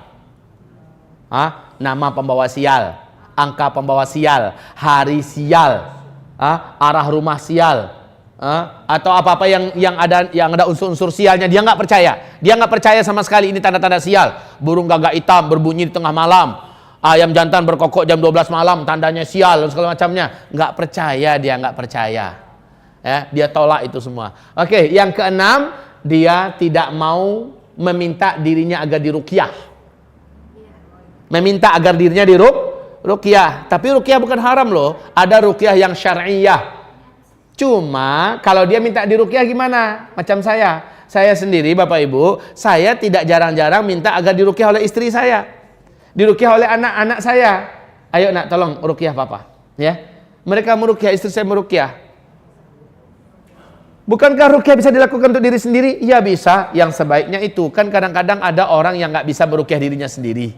Nah, ini bukan berarti orang ini nggak masuk surga loh. Hanya tidak masuk surga tanpa hisab. Kalau yang keenam ini dia miliki, yang 5 lainnya harus dia miliki juga dong. Kadang-kadang kan orang ngandalkan yang keenam doang, lalu perasaannya bisa masuk surga tanpa hisab. Kepedean itu namanya. Ya, terlalu pede. Hanya kadang-kadang nggak mau diruqyah, nggak mau minta ruqyah, lalu sudah merasa dirinya masuk surga tanpa Yang lain itu digabung dulu semuanya. 1, 2, 3, 4, 5 yang tadi. Ini baru yang 6. Dan yang terakhir ke-7, tidak mau berobat dengan kai. Nggak mau berobat dengan kai. Kai itu adalah kalau zaman Nabi dulu besi yang dipanaskan untuk ngobati kudis, kurap, bisul, luka yang menganga segala macamnya. Karena itu termasuk pengobatan yang nyakitin. Ya. Kai. Kalau zaman sekarang dengan laser. Kalau dalam zaman sekarang kayak kemoterapi, ya, operasi-operasi, ya. Ini termasuk jenis-jenis kai dan sebagainya. Bukan ini haram ya. Ini jangan dikatakan haram ya. Bolehkah berobat dengan operasi? Kenapa tidak boleh? Bolehkah berobat kita dengan kemoterapi segala macamnya? Tetapi ini termasuk pengobatan yang menzalimi diri sendiri. Betul atau tidak? Zalimi. Dan orang-orang yang beriman nggak mau. Ini dia 7. Oke. Dia akan mendapat perlakuan istimewa mulai dari dia dibangkitkan. Lalu dia melintas. Nah, ini dia melintas. Oke, kita lupakan dulu orang yang istimewa ini. Bu, setelah Ibu mendengarkan ini uraian yang 7 tadi, kita kalau mempunyai tekad, memungkinkan nggak mengamalkan yang 7 ini? Memungkinkan. Berarti semua kita punya peluang. Semua kita punya peluang. Tidak ada yang tidak. Ustaz, kalau umur segini ini kami start bisa nggak? Kalau ibu istiqomah, insya Allah bisa, Bu. Tolong, Bunda. Yang pertama apa tadi? Oh, daya ingatan tulisannya kuat ya. Yang udah tertulis, ilmunya udah terikat. Oke. Dia mukmin. Mukminnya gimana tadi? Mengimani seluruh isi Al-Quran dan tuntunan Rasulullah Sallallahu Alaihi Wasallam. Yang kedua apa? Yang kedua? Yang wajib-wajib. Yang wajib-wajib yang dia sanggup dia akan kerjakan. Yang haram-haram nggak ada cerita kalau dia sanggup. Wajib tinggalkan semua. Kalau yang wajib sebatas kesanggupan. Yang haram wajib tinggalkan semua. Nggak ada pakai sebatas kesanggupan. Saya dulu berzina dalam seminggu 5 kali. Sekarang kesanggupan saya hanya 3 kali tinggalkan. Nggak gitu. Memang total ditinggalkan. Ya. Terus yang ketiga. Yang sunnah-sunnah dikerjakan dengan istiqomah. Yang keempat, yang makruh-makruh benar-benar dia tinggalkan. Kalau sempat dikerjakan 1-2 kali, kemakan nih jengkol, enak nih, ya. Ya, makruh itu kan hukumnya kan boleh, ya. Saya kalau dihidangkan jering jengkol nih, kalau ternyata enak nih, saya akan tahu nih, melihat bentuknya tahu nih ini enak atau tidak. Saya cicipin enak, saya makan lagi, ya. Ntar urus yang lain. Pokoknya, tapi ini termasuk tipe orang yang tidak akan bisa masuk kelompok ini. Tapi kalau saya mau, kalau saya bertekad, mulai kapan saya bertekad nih, nggak pengen tunggu-tunggu waktu Pak, mulai saat itu mulai dihitung oleh Allah. Semua sama. Tapi kan bukan hanya makanan doang loh Bu ya. Sifat, perkataan, perbuatan, kan begitu tadi. Sifat, perkataan juga perbuatan yang makruh-makruh. Tinggal semua. Oke, yang kelima. Yang kelima, sial, nggak percaya. Kalau ada orang mengatakan jangan berangkat hari anu, kalau ini tanda-tandanya akan sial, nggak percaya. Yang keenam, tidak mau minta dirinya diruqyah. Tapi kalau ada orang datang ngeruqyah diri kita, nggak ada masalah. Akan terganggu nggak dia dari kelompok yang 7? Enggak. Ya. Yang ketujuh terakhir, dan kita punya peluang. Ya, itu dia. Tidak mau berbuat dengan kiai, kita punya peluang untuk masuk ke dalam komunitas ini. Yang penting punya azam yang besar. Saya lihat ini adalah orang-orang yang memang punya azam, tekad yang besar. Insya Allah dia bisa. Waktu tanya jawab kita sampai zuhur ya. Bisa tanya jawab sekarang, silakan kalau ada yang mau tanya jawab. Kalau tidak kita lanjutkan. Ya. Bismillahirrahmanirrahim. Siapa yang bilang? Katanya. Saya baru sekarang dengar. Iya. Bismillah, saya jawab dulu yang ini. Tidak ada lagi yang bertanya nanti umpamanya, ya. Saya akan lanjutkan sampai kita zuhur ya. Ya, insyaallah. Baik. Ustaz, apakah siksa kubur itu dilakukan di langit, dalam barzah atau di bawah tanah? Yang pasti jawabannya adalah di dalam tanah, di bawah tanah, enggak di langit. Nama juga azab kubur, ya kan? Oke, jawaban singkatnya begitu. Kemudian, Ustadz, apakah benar seluruh makhluk hidup akan bahkan termasuk malaikat akan mati? Kecuali hanya Allah sendirian. Lalu apakah benar padang mahsyar itu adanya di Arafah, Mekah Mukarramah? Tidak benar. Arafah kekecilan. Ya, padang mahsyar itu tidak tahu ujungnya sampai di mana. Tidak tahu tepinya mana, pangkalnya mana, ujungnya mana. Dan itu datar. Ya. Sementara bumi yang ada ini sudah Allah musnahkan, semusnah-musnahnya. Maka tidak ada lagi bumi yang ada ini, nggak ada, ya kan? Oke. Lain. Kita bacakan ayat yang tadi lagi. Yauma tubaddalul ardu ghairal ardi. Pada hari itu tubaddal. Ini adalah fi'il mudhari' mabni lil majhul. Artinya adalah diganti. Pada hari itu bumi diganti. Kalau diganti berarti yang lama udah nggak ada dong, atau udah dibuang, udah afkir, ya, baru diganti yang baru, kan begitu Pak? Kecuali kalau diperbaiki, direnovasi itu lain lagi, ya. Ini diganti, ya udah, ya. Tubaddalul ardu ghairal ardi. Bukan lagi bumi yang ada sekarang ini, jelas dari ayat. Terus, Ustadz, bagaimana dengan nasib bangsa ini setelah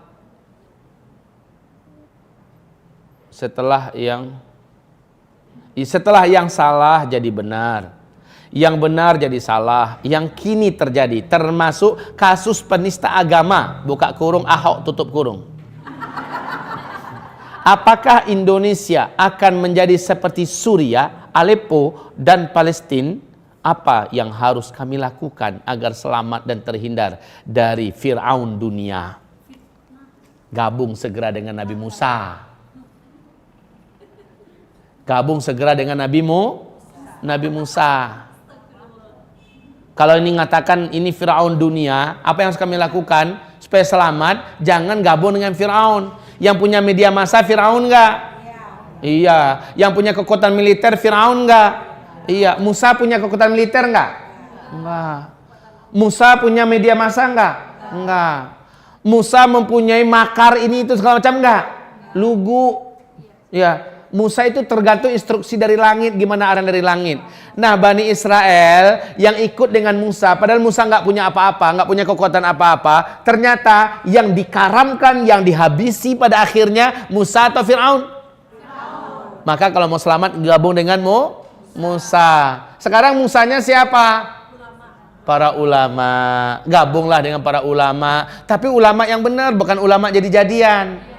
Ya, ulama yang benar adalah yang membela kemuliaan Al-Quran, yang membela kemuliaan negeri, tanah air, bangsa, agama. Ini yang ulama sebenar-benarnya. Imam Syafi'i ditanya beliau ini oleh muridnya, wahai guru, nanti di masa-masa fitnah siapa yang harus kami ikuti? Jawaban beliau adalah para ulama. Ulama yang macam mana yang akan kami ikuti? Ulama yang panah-panah fitnah penguasa banyak ditembakkan ke arahnya. Ulama yang macam gini nih yang akan didengar, yang akan diikuti. Ya, insya Allah Allah selamatkan. Walaupun dia nggak punya senjata, walaupun dia nggak punya power, nggak punya media massa, nggak punya apa-apa, ini akan diikuti. Ya, baik Bapak Ibu yang kami muliakan. Apakah Indonesia akan seperti Syria dan semacamnya? Mudah-mudahan saja tidak. Tetapi arahnya kemana? Iya. Arahnya memang iya. Kalau mudah-mudahan kan harapan dan doa kita ya Pak ya. Arah-arahnya sih iya. Tetapi harapan kita kepada Allah, semoga Allah menangkan segera Musa dan para ulama kita ini, dan Allah karamkan Fir'aun. Ya. Saya nggak sebut nama ya, Fir'aun itu siapa.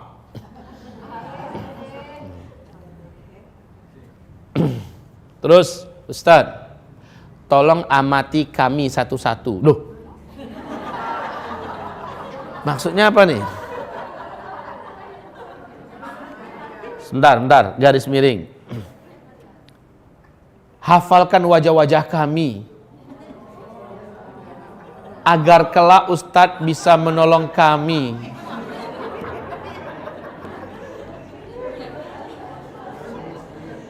Memasukkan kami ke dalam surga.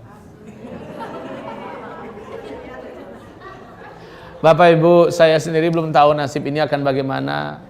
Hamba Allah yang bicara ini mungkin saja bersih menurut Bapak Ibu, tetapi menurut Allah mungkin yang berbicara ini kotor. Bisa jadi Bapak akan melihat di dalam neraka, ya Allah bukan hamba ya Rob. Ya Rob, jangan hamba ya Rob. Kan nanti dalam neraka, orang-orang pada heran dalam neraka karena ada seorang lelaki yang diikat dengan rantai, sementara isi perutnya bluer keluar ya. Seluruhnya, sampai-sampai ususnya itu diseret-seretnya di dalam dasar neraka jahanam. Orang-orang di neraka pada bertanya, bukankah kamu Buya Anu? Bukankah kamu Ustadz Anu, Kiai Anu? Iya, kenapa kamu di dalam neraka bersama kami? Saya hanya asik ngajak kalian, sementara ajakan saya tidak saya lakukan untuk diri saya. Saya larang kalian, sementara yang saya larang itu saya yang buat. Nah Bapak Ibu, siapa tahu, saya ini kan Bapak Ibu nggak tahu siapa saya. Ya, saya yang lebih tahu siapa diri saya. Boleh jadi di mata Allah, di antara seluruh kita ini saya yang paling hina. Lalu jaminan apa? Saya harus lihat wajah Bapak Ibu seolah saya akan masuk surga. Tapi nanti kalau memang Allah kasih saya dengan rahmatnya, saya masuk surga, insya Allah database Bapak Ibu akan saya cek nanti. Tapi kebalikannya, lakukan hal yang sama ya. Ustadz Zul dulu di mana ya? Yang mana Ustadz Zul? Ustadz akhir zaman tuh, ha? Coba nanti dicek di database ya. Nanti dalam surga, kalau nggak ada bantu dong saya. Sekali lagi nggak ada jaminan Bapak Ibu, nggak ada jaminan. Belum tentu yang jenggotnya panjang masuk surga, belum tentu. Belum tentu yang nggak ada jenggot masuk neraka, juga belum tentu. Yang penting sekarang, yang paling mulia di antara kamu semua dan yang paling bertakwa, dan yang paling tahu siapa yang bertakwa adalah Allah Subhanahu Wa Taala. Lihat dia takut nggak pada Allah, dia takut nggak dengan larangan Allah, dia takut nggak ketika dia sendiri dia buat maksiat nggak, Allah yang maha tahu tuh. Ya, Makanya Ali bin Abi Thalib saat dipuji-puji oleh orang, beliau nangis, masuk dia ke kamar, nangis. Tersimpuh dia di mihrab, nangis. Lalu berdoa, ya Allah, mereka tidak tahu siapa hamba-Mu ini, ya Allah. Mereka menyangka hamba dengan sangkaan-sangkaan yang baik, padahal hamba adalah hamba yang seperti apa, sehina apa, aib hamba mereka tidak tahu, karena Engkau aja masih menutupi aib hamba, ya Allah. Ini Ali loh berdoa, Ali. Siapa lagi? Zulkifli, Muhammad Ali, numpang nama doang di belakang. Nggak ada apa-apanya. Maka Bapak Ibu, pokoknya kita saling bertekad. Insya Allah Ta'ala, apabila memang salah satu di antara kita udah duluan di dalam surga, mohon dicek kawan-kawannya dulu di dunia ya, kawan-kawan sepengajian, sahabat-sahabat seimannya, gurunya. Belum tentu saya, Ustadz Khalid Basalama atau Ustadz siapa saja udah pasti di surga, itu belum tentu ya. Tapi kalau Nabi Muhammad udah pasti, udah pasti. Oke, baik. Pertanyaan berikutnya, mau minta nomor HP Ustadz? Boleh ya, WA 0812 660 11331 0812 660 11331. Ini HP dan WA. Kalau SMS saya jamin saya tidak akan sempat baca. Puluhan ribu SMS masuk, saya banyak nggak sempat baca. Jadi kalau telepon ya silakan, mudah-mudahan sedang saya tidak off-kan HP. Saya kalau lagi acara atau sedang bawa mobil, biasanya HP saya off-kan. Atau sedang di rumah lagi istirahat dengan keluarga, HP biasanya saya off-kan. Ya. Oke, kalau ada memesan-mesan jadwal, 0821 ke sini ya. Ini namanya Pak Saifullah. Yap. Saya nggak ngerti jadwal ya. Saya di sini setengah bulan, di Padang setengah bulan. Cuman ada 2 bulan terakhir ini saya sudah tidak eksis di Jakarta. Ini baru-baru mulai lagi nih. Baik, kita lanjut. Ustadz, bagaimana dengan nasib bangsa ini setelah yang ini sudah tadi ya. Kenapa ketika malaikat Israfil dicabut nyawanya begitu sakit dan menjerit, padahal mereka adalah pembantu Allah yang paling setia dan bersih dari dosa-dosa. Ini sunnatullah. Sunnatullah. Nabi Muhammad saja, mana yang lebih Allah cintai? Malaikat atau Nabi Muhammad? Saya bertanya pada Bapak Ibu semua, pada kaum muslimin, manakah kira-kira yang lebih Allah kasihi, yang lebih Allah cintai, yang lebih Allah sayangi? Para malaikatkah atau Nabi Muhammad? Nabi Muhammad lebih Allah cintai, lebih Allah sayangi. Tetapi kematiannya berat nggak? Sakit nggak maksud saya? Sakit. Sakaratul maut. Sampai-sampai Nabi sendiri berdoa, Allahumma hawwin alayya sakaratil maut. Ya Allah, ringankanlah sakaratul maut hambamu ini, ringankanlah. Nabi Muhammad aja sampai sebegitunya. Apalagi malaikat. Jadi yang namanya kematian itu tetap sunnatullah. Tetap masuk dalam sunnatullah, dan sunnatullah tidak akan berubah. Cuma Allah meringankan keadaan kita dengan dilihatkan pemandangan surga untuk kita. Ini menjadikan kematian kita tidak seberat kematian orang kafir, orang munafik, ahli maksiat, orang fasik dan sebagainya. Ya. Silakan, ada lagi pertanyaan yang lain? Ya. Ya. Alam kubur tadi kan bisa menjadi taman surga atau bisa menjadi azab kubur tadi ya. Satu lubang di antara lubang-lubang neraka. Ya, kan yang untuk yang di kubur tadi. Kalau misalnya yang ada manusia yang mendapat musibah di laut ataukah dalam pesawat terbang yang meledak, itu kan ya seperti kubur gitu tadi ya. Ini bagaimana untuk memahami itu untuk taman surga ataupun azab kubur? Tiba-tiba meledak bom Nagasaki Hiroshima. Jasadnya langsung menguap menjadi karbon. Kamu gitu kan? Gimana mau dikuburkan? Kamu gitu. Dan yang menguap tadi langsung disapu oleh angin yang sangat kencang. Atau gelombang kejut dari ledakan. Atau diswir-swir oleh ikan hiu badannya. Ya kan? Bagaimana? Kan gitu pertanyaannya. Allah, bagi Allah mah itu cetek. Bagi Allah itu gampang, Pak. Dimanapun berada, cukup bagi Allah kun fayakun. Maka ini akan digabungkan dalam komunitasnya sesuai dengan amalannya ketika hidup. Yang lain digabungkan di komunitasnya sesuai dengan bagaimana dia hidup. Gampang bagi Allah dengan kun fayakun. Walaupun jasadnya nggak ditemukan, tapi dia sudah ada di alam barzah, ruhnya, ya, ada di alam barzah. Nafasnya disiksa kalau dia berhak mendapatkan siksa, diberi nikmat kalau dia berhak mendapatkan nikmat. Bagi Allah itu cukup dengan kun fayakun. Ya. Tapi coba nanti lihat di kitab ini, Rasulullah mengatakan seluruh yang ada pada tubuh manusia pasti yabla, pasti meleleh, mencair dan habis. Illa ajbudz dzanab, kecuali ajbudz dzanab, kecuali satu ekor yang sangat kecil di pantat kita ini. Ajbudz dzanab itu, Pak, seperti ujung beras, kecil. Dan itu tergantung, kalau memang kita banyak maksiat dan dosa, ajbudz dzanab ini hitam, Pak, hitam keruh dan kotor. Tapi kalau kita adalah orang yang baik, orang mukmin yang soleh, dia akan bening dan seperti mengkilat, Pak. Bapak kalau mau ngelihat, gampang, Pak. Sesekali nggak apa-apa, di mana dia ada kebudayaan yang membakar orang mati. Coba Bapak deh, bakar orang mati, dilihat itu orangnya betul-betul dibakar sampai jadi debu, kan begitu, Pak, ya? Nah, debu itu nanti Bapak saring. Nanti ada yang satu yang nggak akan masuk dalam saringan, dan itulah ajbudz dzanab itu. Kata Rasulullah, dia tidak akan pernah hancur diapakan pun, di bom atom sekalipun dia tidak akan hancur. Ya, dia tidak akan hancur. Dibakar berapa ribu derajat Celcius pun tidak akan hancur. Ya, ditumbuk dengan besi baja seberapa pun tidak akan hancur. Ajbudz dzanab. Namanya ajbudz dzanab.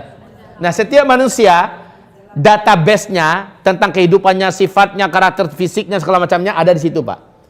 Nah, itu yang dijadikan sebagai bibit, disiram oleh air ketika sangkakala kedua ditiup, dari situ akan tumbuh kembali tulang, daging, darah, segala macamnya. Dan semua data-data dari kehidupannya itu kembali ke sana. Subhanallah ya, Pak, ya. Inilah dia teknologi Allah Subhanahu wa taala. Ya.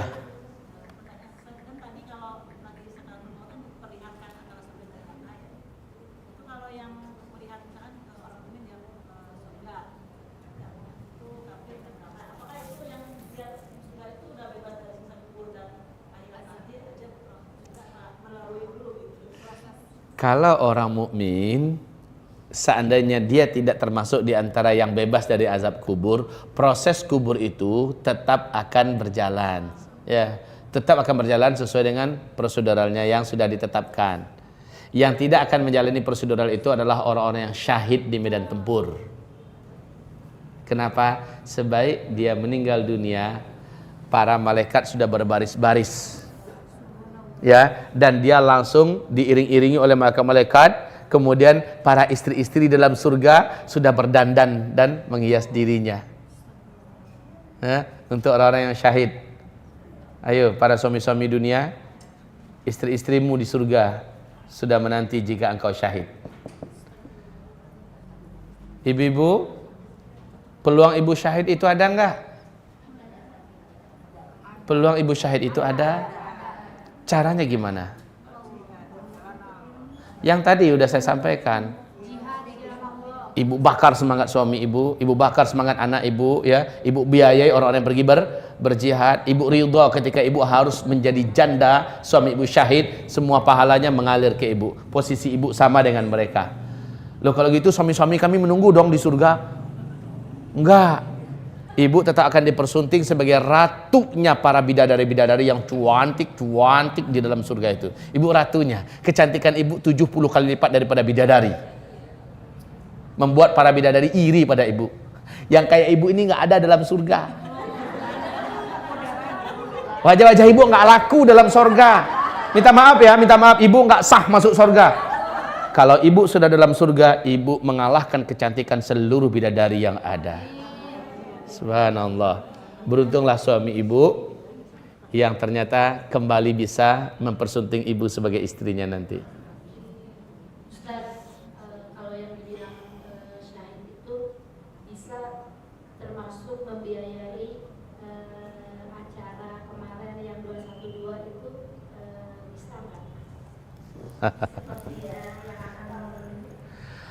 Kalau kemarin itu Bu, nilainya bukan sedekah. Bukan. Tapi nilai yang kemarin itu adalah infak fi sabilillah. Yang paling tinggi di sisi Allah itu pahalanya adalah infak fi sabilillah. Sedekah kalah, Bu. Kalau sedekah cuma 10 kali lipat garansinya dalam Al-Quran. Tapi kalau infak berapa? Startnya 700 kali lipat. Itu baru startnya itu. Artinya setiap ada dana yang ibu keluarkan khusus untuk membela Islam, khusus untuk perjuangan, khusus untuk tegaknya agama Allah, apalagi untuk jihad, maka itu sudah infak fisabilillah. Beda dengan sedekah. Untuk pembangunan masjid itu sedekah. Ya, untuk membantu anak yatim piatu itu sedekah. Untuk orang tua kita itu sedekah. Kita memberikan bantuan untuk suami kita itu sedekah. Ya, kita memberi, itu namanya sedekah-sedekah yang gitu itu. Tapi kalau infak khusus untuk memperjuangkan agama Allah, khusus untuk jihad fi sabilillah, khusus untuk dakwah ilallah, ya, itu infak fi sabilillah. Ya. Waktu bela Islam itu termasuk, itu infak fi sabilillah. Iya. Nah sekarang yang ulama kita lagi dihujat, dikriminalisasi segala macamnya itu kan salah satu buah daripada para ulama menampung infak dari umat. Masya Allah, ini akhir zaman habis dah nih. Iya, ini akhir zaman habis. Akan datang suatu zaman pada umatku di mana para ulama nanti akan difitnah. Ini di mana-mana sudah terjadi, bukan hanya di Indonesia loh ini. Silahkan.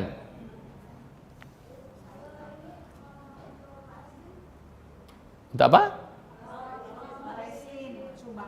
Sama, tergantung. Kalau untuk Palestina adalah bantuan kemanusiaan, maka nilainya adalah sedekah. Tapi kalau itu adalah untuk perjuangan para mujahidin, maka dia adalah infak fi sabilillah. Ya. Untuk buat ta'lim, apakah dia termasuk infak fi sabilillah? Masuk. Karena buat menuntut ilmu, buat menyekolahkan anak-anak yang menuntut ilmu, ini termasuk untuk memperjuangkan Islam enggak? Iya. Maka dia termasuk infak fi sabilillah. Yap. Dengar kajian Agim deh tentang rokok. Saya udah dengar kajian Agim tentang rokok, Bu. Bagus, Bu. Ya, Ibu akan tahu kesimpulannya. Karena masalah rokok ini khilafiyah ya, Bu ya. Ada yang tegas mengatakan haram. Enggak ada cerita. Ada yang lain mengatakan makruh tapi mendekati haram. Ada yang mengatakan makruh, tapi kalau para pencandu rokok dan yang menikmati hasil daripada rokok mengatakan mubah, halal. Ya. Sebentar, ini di belakang.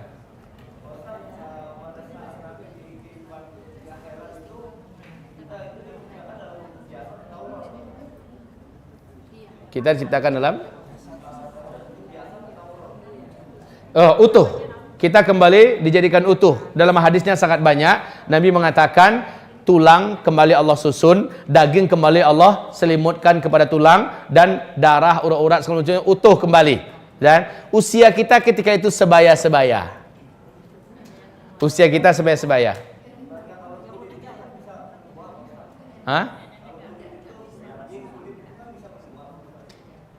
Menguap kenapa? Menua. Bapak kalau udah masuk di alam setelah tiupan yang kedua nanti, itu adalah alam di mana Bapak tidak akan lagi dimakan oleh usia. Utuh seusia itu. Kalau Bapak dalam surga, segitulah usia Bapak. Tidak akan pernah mengecil atau menua. Tidak akan dimakan oleh uban, tidak akan mengkeriput, tidak akan, Pak. Bahkan yang lebih kerennya adalah, maaf ini kalau saya cerita tentang surga, Pak ya. Yang lebih kerennya, hari ini Bapak kelihatan akan lebih muda daripada hari kemarin. Ya, dalam situ kan ada hari Jumatnya.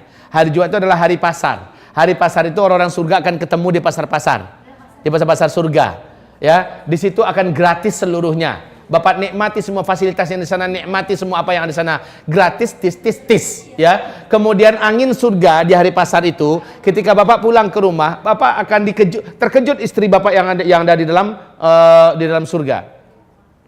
Kenapa kamu lebih tampan daripada kemarin?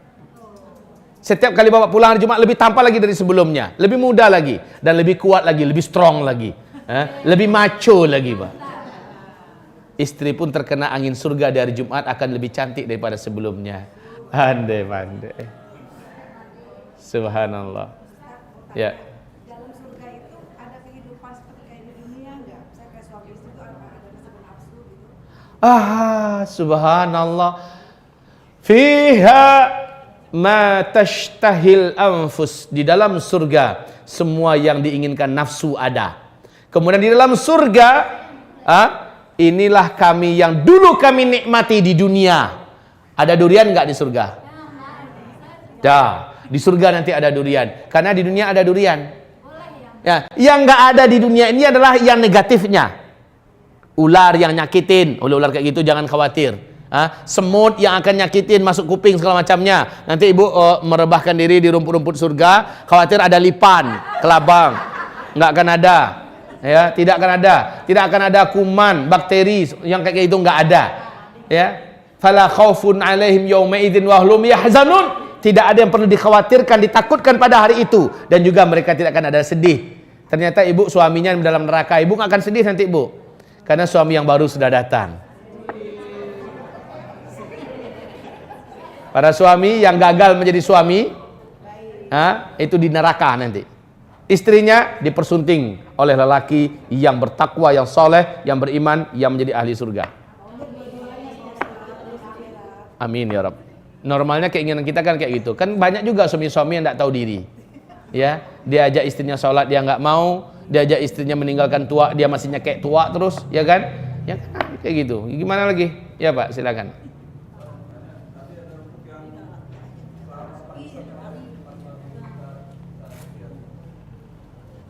Minta di ruqyah. Ya, kan kata Islam itu salah satunya dia tidak senang minta ruqyah. Sementara Nabi dan sahabat itu juga ada ruqyah kepada Allah. Selama sepanjang yang saya tahu itu, selama ruqyah syariah itu masih kata apa Ustaz? Selama ruqyah memang betul-betul mantra, tapi kalau dia bukan syariah itu ya nggak boleh. Gimana Ustaz? Iya benar, ruqyah itu nggak ada salahnya. Ya, ruqyah syariah malah dianjurkan. Toh Nabi juga menganjurkan sahabat-sahabatnya agar mintalah ruqyah sama si fulan, ruqyahlah sama si fulanah, kan begitu kan? Boleh. Hanya saja untuk yang level paling istimewa loh gitu. Ini kan level orang yang masuk surga tanpa hisab. Sementara kan ada yang masuk surga tapi dengan hisab. Kayaknya Pak, wallahu alam, level-level kita itu level yang kedua ini. Amin ya Rabb. Ya, masuk surga tapi dengan hisab. Hanya hisab orang yang beriman itu hisab yang ringan. Hisaban yasira. Hisab yang sangat gampang, nggak banyak ditanya oleh Allah. Cukup ngaku doang, iya ya Allah, hamba lakukan, iya ya Allah, cukup itu saja. Kemudian Allah nggak tanya, kenapa kamu lakukan? Kalau sempat itu Allah tanya, kenapa kamu lakukan, kata Rasulullah, itu pertanda orang ini akan diazab. Tapi orang beriman dia akan ditanya, tetapi tidak akan sampai disoalkan oleh Allah, dipermasalahkan. Kamu ngaku nggak sudah melakukan perbuatan yang tidak baik ini, yang ini nih? Ya ya Rob, hamba ngaku ya Rob. Sampai-sampai si hamba ini udah merasa lemes. Ini nggak mungkin saya nggak selamat nih. Karena yang kecil-kecil aja sampai ditunjukkan ke saya, kita akui itu nanti Pak. Tandanya kita memang orang yang beriman, orang yang jujur di dunia udah jujur gitu kan. Di akhirat kita jujur, ya ya Rob, hamba dulu ngaku, hamba dulu pernah melakukan, iya ya Rob. Tapi Allah nggak nanya kenapa. Ketika Allah nggak nanya, lalu tiba-tiba Allah perintahkan ambil kitab kamu. Ketika kita mengambilnya dengan kanan, Allah benarkan kitab itu untuk bisa kita capai dengan tangan kita. Kita keluar dari ruangan pertanyaan tanya jawab tadi dalam keadaan loncat-loncat, gembira, dalam keadaan sudah saling pamer amalan. Umuqra'u kitabiyah, lihat oleh kalian kitab saya ini. Untung saya dulu tahajud. Untung kalau saat itu udah boleh bangga-bangga dengan amalan Pak. Ya, gitu Pak.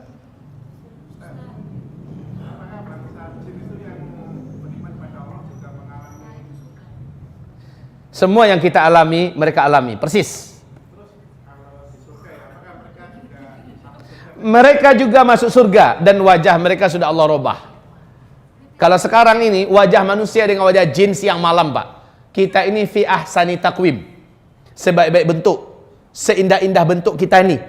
Mereka ini memang bentuknya jauh ketinggalan, bangsa jin. Jauh ketinggalan. Memang sangat-sangat jauh. Bagi mereka level kita ini, kalau yang perempuan ini kayak bidadari buat mereka. Makanya Bu, bagi bangsa jin, maaf ya Bu ya, ibu masuk kamar mandi jangan mudah-mudah telanjang, mudah-mudah buka, karena mereka ngiler ngelihat itu. Iya, Oleh karena itu kita diperintahkan Allahumma inni a'udzubika minal khubuthi wal. Kita ini kayak bidadari, Bu. Maaf mereka sampai akan onani, masturbasi demi melihat kita. Ya, kalau bisa mereka akan bersetubuh dengan kita, gimana caranya? Dia itu numpang ke laki kita, numpang ke bini kita. Makanya ada doanya semua agar mereka tidak bisa ikut-ikutan. Ya. Ya. Ya.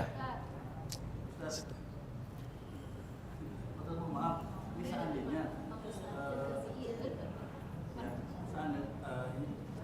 ini mungkin seperti saya lah ya.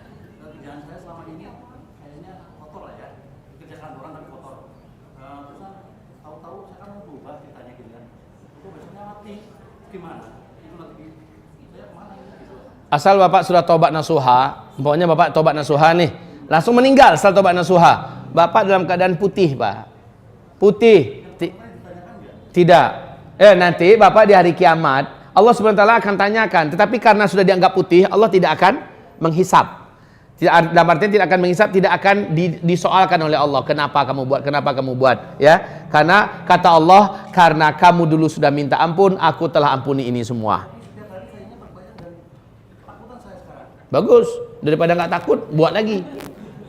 Ya, malah takut terus dipelihara, Pak, supaya jangan buat lagi. Ya, para pendosa takut dengan dosanya yang ada, taubat nasuha pada Allah, tapi ketakutan itu terus muncul, bagus, dipelihara terus itu. Jangan kepedean. Ya. Nah, ini kenapa Bapak tidak kerja? Salah. Sementara lapangan kerja itu sangat terbuka, banyak. Azan. Cukup. Mari kita tutup dengan kafaratul majlis. Astaghfirullah, astaghfirullah, astaghfirullah. Subhanakallahumma bihamdika asyhadu an la ilaha illa anta astaghfiruka wa atubu ilaik. Assalamualaikum warahmatullahi wabarakatuh.